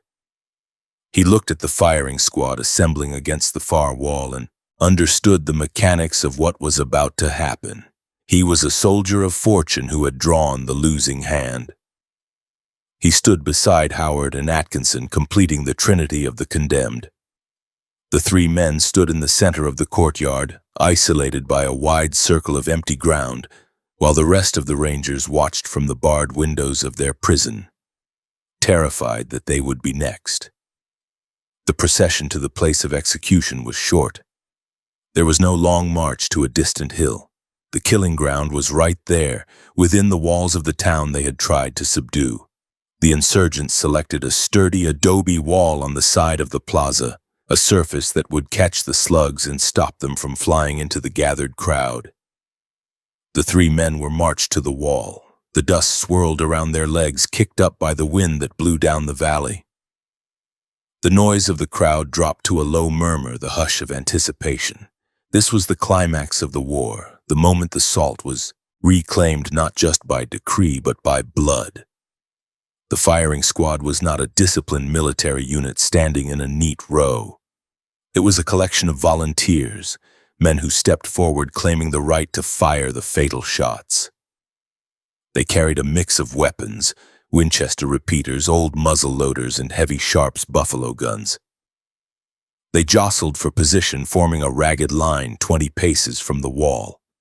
Chico Barella stood to one side, acting as the master of ceremonies for this grim theater. He raised his hand to quiet the crowd. He did not offer a final prayer or a chance for last words. The crimes of these men were known to everyone present. They had stolen the land. They had killed Luis Cardis. They had brought war to San Elizario. The sentence was death, to be carried out immediately. Charles Howard was the first to face the rifles. He was pushed forward, separated from the other two. He walked to the wall and turned to face his executioners. To his credit, he did not beg. He straightened his spine, perhaps finding some reserve of personal pride in the final seconds. He looked down the barrels of the rifles leveling at him. He saw the black bores, the fingers tightening on the triggers. He may have tried to speak, but if he did, his words were lost in the sudden, thunderous roar of the volley. The sound of the discharge was deafening in the enclosed plaza. A dozen rifles fired simultaneously. The impact of the heavy projectiles was brutal. Howard was lifted off his feet and thrown back against the adobe wall. Dust puffed from his coat where the slugs struck. His body crumpled, sliding down the rough mud bricks to leave a smeared trail of bright red blood. He hit the ground in a heap, motionless. The crowd let out a shout, a release of tension that had been building for months. The man who wanted to own the Guadalupe Lakes was dead, owning now only the 6 feet of earth he lay upon. A few men ran forward to deliver the coup de grace, firing pistols into the still body to ensure he was gone, though the initial volley had been more than sufficient. John G. Atkinson was next. The sight of Howard's execution shattered whatever composure he had left. He fell to his knees, weeping openly. He offered the crowd everything he had, his money, his store, his land. He screamed that he had $11,000 in gold, that it was theirs if they would just let him live. He spoke of his family, his friends. It was a pitiful display, the total disintegration of a man facing the void. The crowd was unmoved. They shouted back that his money was blood money, that it could not buy back the life of Charles Ellis or the men who had died in the siege. Barella signaled to the guards, who dragged the sobbing merchant to the wall, stepping over the body of Howard. Atkinson tried to stand, but his legs would not support him. He was held up by the wall, his chest heaving with sobs. The command was given. The rifles cracked again. Atkinson jerked violently. Under the impact, his pleas cut short in a spray of red. He fell beside Howard, his wealth and his connections dying with him in the dust. Johnny McBride walked to the wall without assistance. He looked at the bodies of his employers and then at the firing squad. He said nothing. He simply waited. The squad reloaded, working the levers of their Winchesters, pouring fresh powder into the pans of the muskets. The mechanical sounds of the reloading were crisp in the silence. McBride stood still, a statue of resignation. The third volley rang out. McBride collapsed, joining the pile of the dead. The execution was complete. The leadership of the Salt Ring in El Paso County had been exterminated in less than 10 minutes. The violence did not end with the death of the men. The anger of the crowd had not been fully sated. A frenzy took hold of some of the insurgents. They rushed the bodies with machetes and knives. It was a scene of primal rage, a desecration that went beyond the needs of warfare. They hacked at the corpses, venting their fury on the physical remains of their oppressors. The bodies were stripped of their boots and coats, the clothing taken as trophies of the victory. The distinct metallic smell of fresh blood filled the plaza, overpowering the scent of the dead horses. It was a gruesome spectacle, one that would be retold in whispers for decades, solidifying the reputation of the San Elizario mob as a force of merciless brutality. Inside the prison, the Rangers listened to the volleys and the subsequent cheers. They crouched against the walls, their faces pale. They knew exactly what the sounds meant. 3 volleys, 3 men. They counted the shots and did the math. They waited for the door to open, expecting to be dragged out next. They whispered prayers, making their peace with God. The terror in the room was absolute. They were listening to their own potential futures being enacted just yards away. Every shout from the crowd sounded like a demand for more blood. Taze, the commander who had surrendered them, sat with his head in his hands, unable to look his men in the eye. He had promised them safety, and now they were listening to the executions of their comrades. Outside, the bodies were tied with ropes around the ankles. Horsemen dragged them through the streets of San Elizario, a final indignity to prove to the entire town that the reign of the Salt Ring was over. The dust rose in clouds behind the corpses, coating them in the earth they had tried to steal. The procession was followed by cheering men and women, a macabre parade that wound its way through the narrow alleys. The fear that Howard had instilled was gone, replaced by a triumphant ferocity. The people had taken the law into their own hands, and they were parading the results for all to see. Chico Barella watched the proceedings with a stoic expression. He had achieved his objective. The bond was nullified. The judge was dead, the Rangers were broken, but he also knew that this was the high watermark of the rebellion. He had killed a wealthy American lawyer and a prominent merchant. The United States government would not ignore this. The telegraph wires would already be humming with the news. Armies would come. But for this moment, on this day in December, San Elizario was a sovereign nation of the salt, and its justice was absolute. The sun began to dip in the sky, casting long shadows across the execution wall. The blood on the adobe turned black as it dried. The flies moved from the horses to the new banquet provided for them. The plaza slowly began to empty as the adrenaline faded, leaving behind the silence of the aftermath. The 3 bodies were eventually untied and left in the dirt, discarded like refuse. There were no coffins waiting for them despite the metaphorical need for them. They would eventually be buried in shallow graves, unmourned by the town that killed them. The remaining Rangers were left in their cell, the door barred. Once again, they were given no food, only the water that had saved them. They spent the night in the darkness, listening to the sounds of the celebration that continued in the town. They heard the strumming of guitars and the singing of corridos. The songs were about the bravery of the Tiguas, the death of the gringos, and the freedom of the salt. To the men in the cell, the music was a funeral dirge. They did not sleep. They watched the window, waiting for the dawn, wondering if December 18th would be their day to stand against the wall. The executions of December 17th marked the irreversible climax of the San Elizario Salt War. It was the moment when the conflict shifted from a political dispute to a massacre. The brutality of the day shocked the territory. It was not a battle, it was a purge. The image of Howard, Atkinson, and McBride falling before the rifles would be burned into the collective memory of the Southwest. It was a stark lesson in the volatility of the border, a reminder that civilization was a thin crust over a molten core of violence. The town of San Elizario had refused to pay for what was always free, and they had exacted the highest price possible from those who demanded it. As the night settled fully, the cold returned. The wind whistled through the bullet holes in the adobe walls. The blood in the dust froze.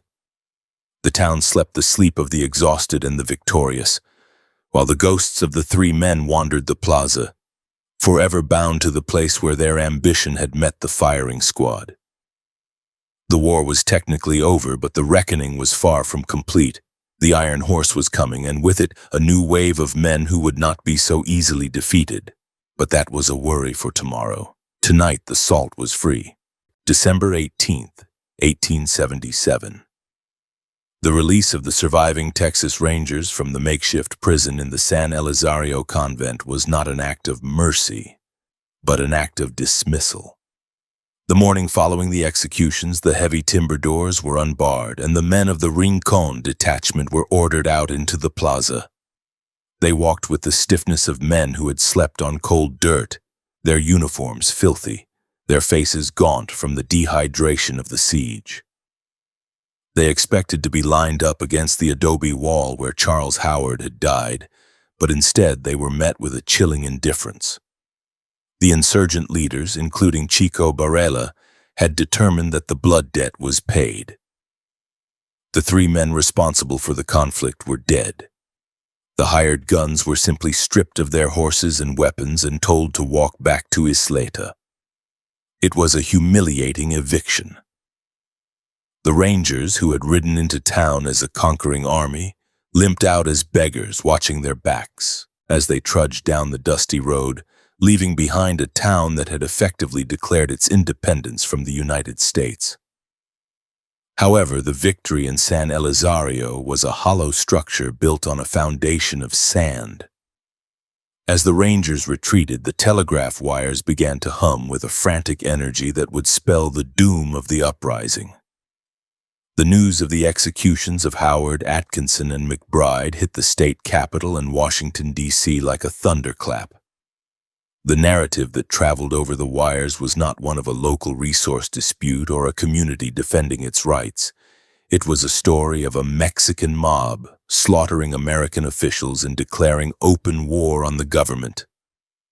The nuance of the salt tax and the bond was lost in the translation. To the authorities, this was an insurrection that threatened the stability of the entire border region.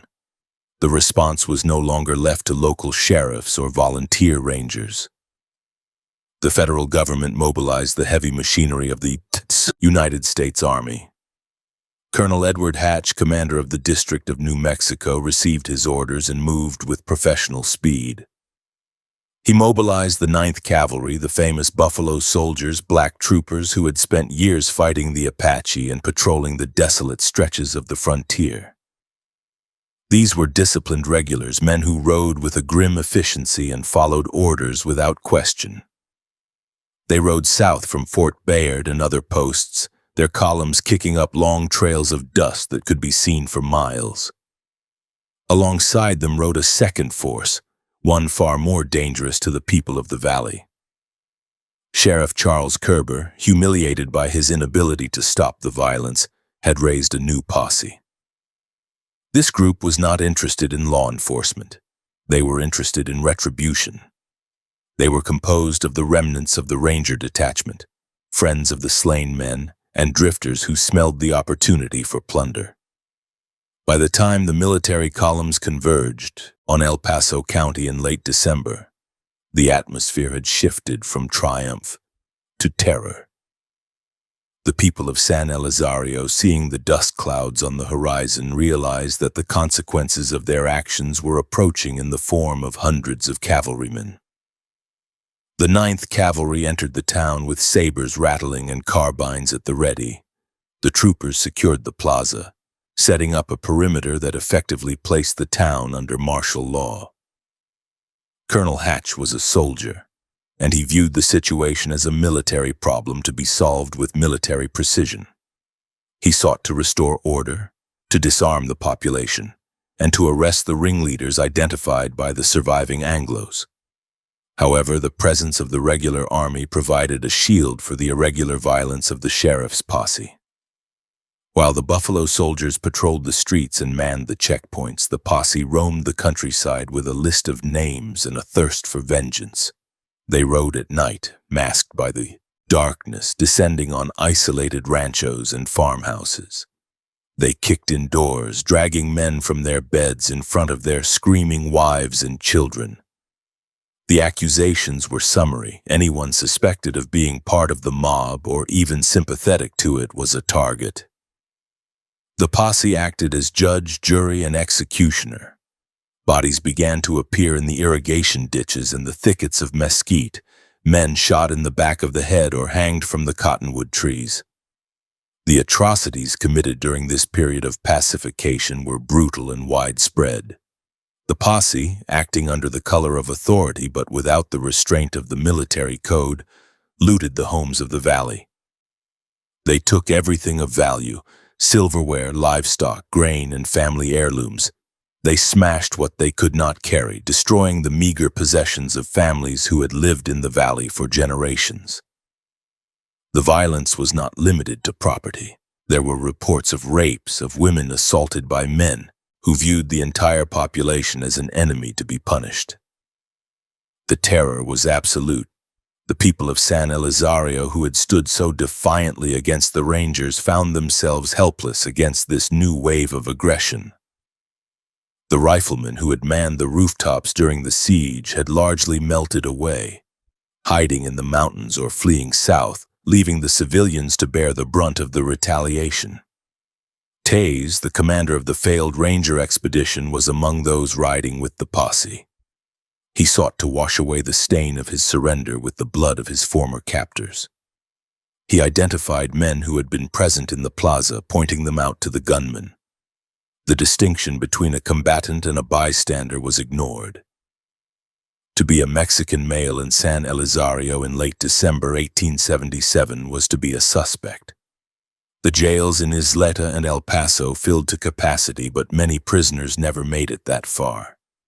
The law of flight was applied liberally. Prisoners were told to run and then shot down like game as they fled. The pressure of the occupation caused the social fabric of the lower valley to disintegrate completely. The families of San Elizario, Socorro, and Isleta faced a stark choice: stay and risk death or imprisonment, or leave everything behind and flee. The decision was made in hushed councils in the dead of night. They began to pack their wagons, loading only what was essential: food, blankets, and tools. They left their furniture, their crops in the fields, and the graves of their ancestors. This was not a migration, it was an exodus. Under the cover of darkness, hundreds of families moved toward the Rio Grande.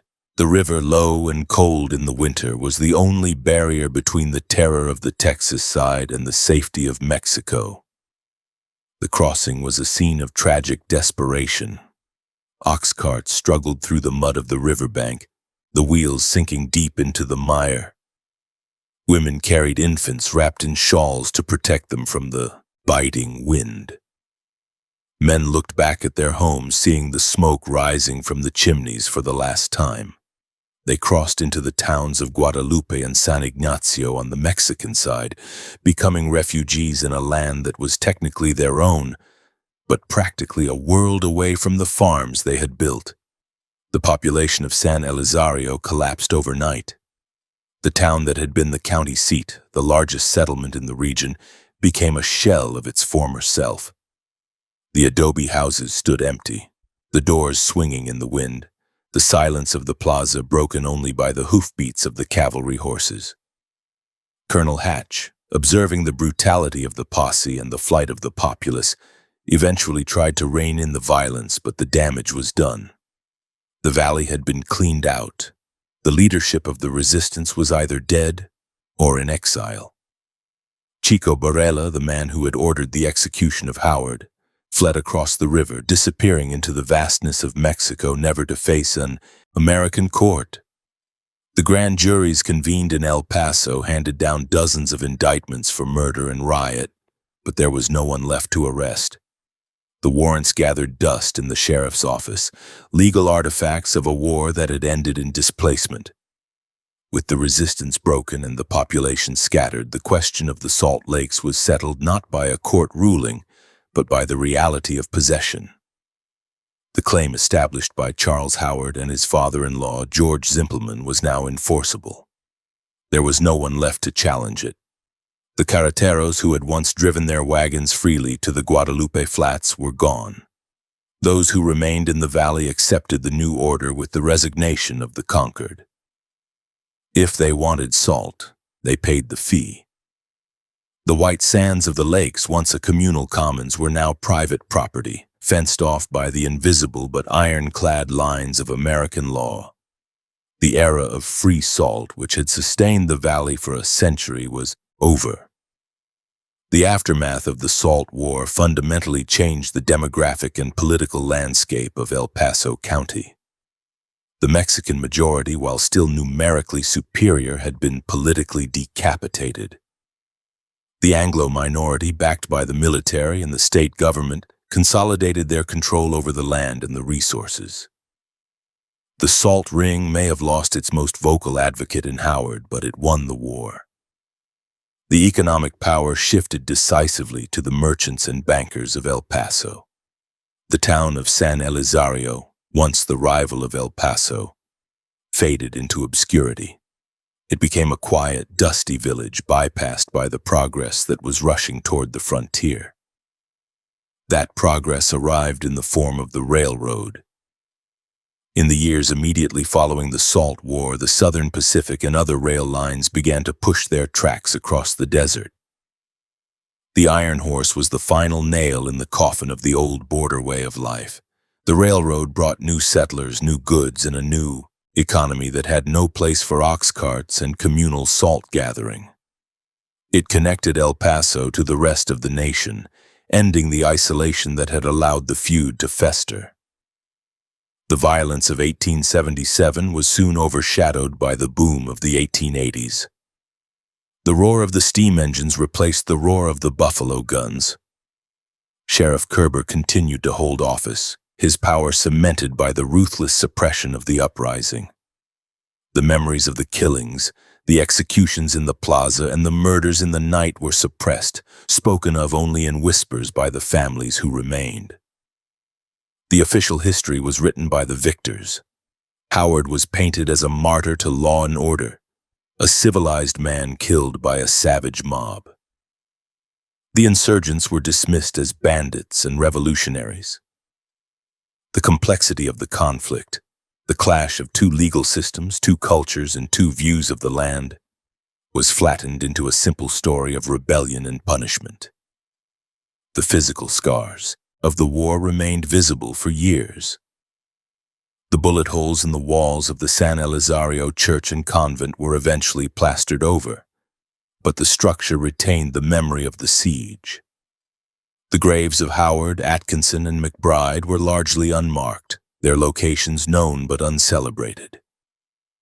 The mass graves of the Mexican victims, those killed by the posse, were scattered across the valley, hidden in the scrub brush.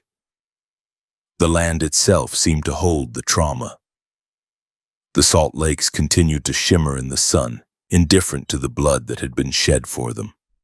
They remained a place of harsh beauty, but the human connection to them had been severed.